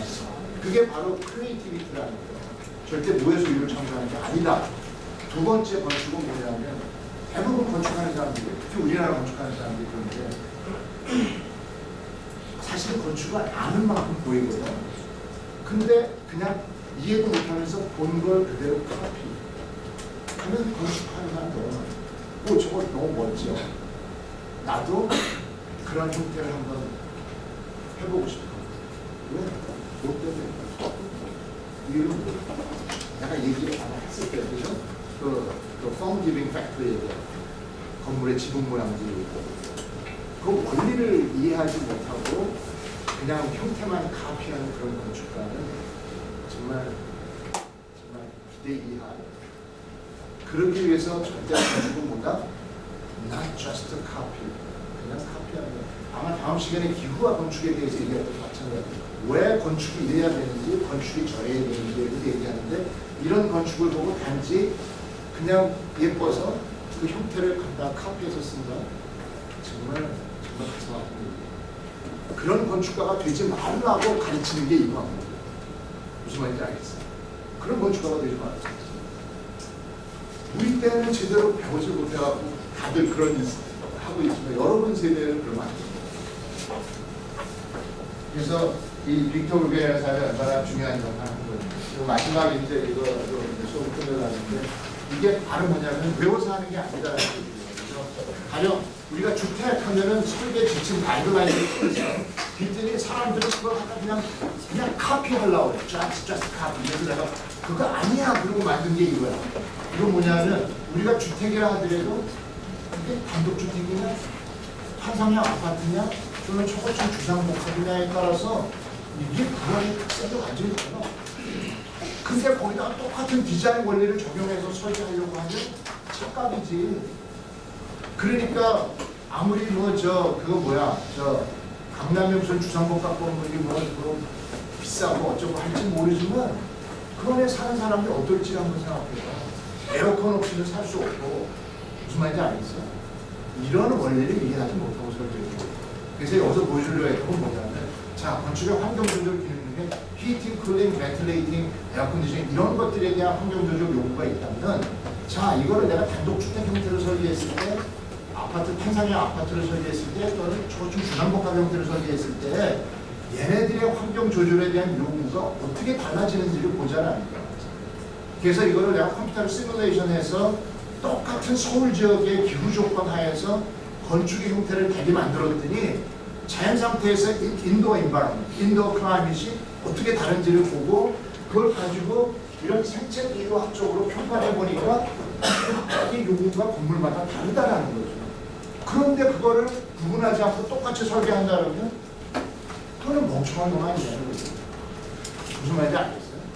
배웠으면 배워서 아는 만큼 달라져야 된다는 걸 난 얘기하는 거예요. 무슨 말인지. 그게 바로 여기서 얘기하는 거예요. 그 다음에 여기서 얘기하는 것도 마찬가지예요. 내가 이걸 가지고 칼럼을 썼을 때 얘기하는 거예요. 무조건 얘기하는 게 정부에서 뭐라 그랬냐면 에너지 절약하자고 그랬어요. 20도 이상으로 난방하면 벌금을 물리게 또 26도 이하로 냉방을 과하게 냉방하면 벌금을 물리게 주택도 그렇고 상가도 그렇고.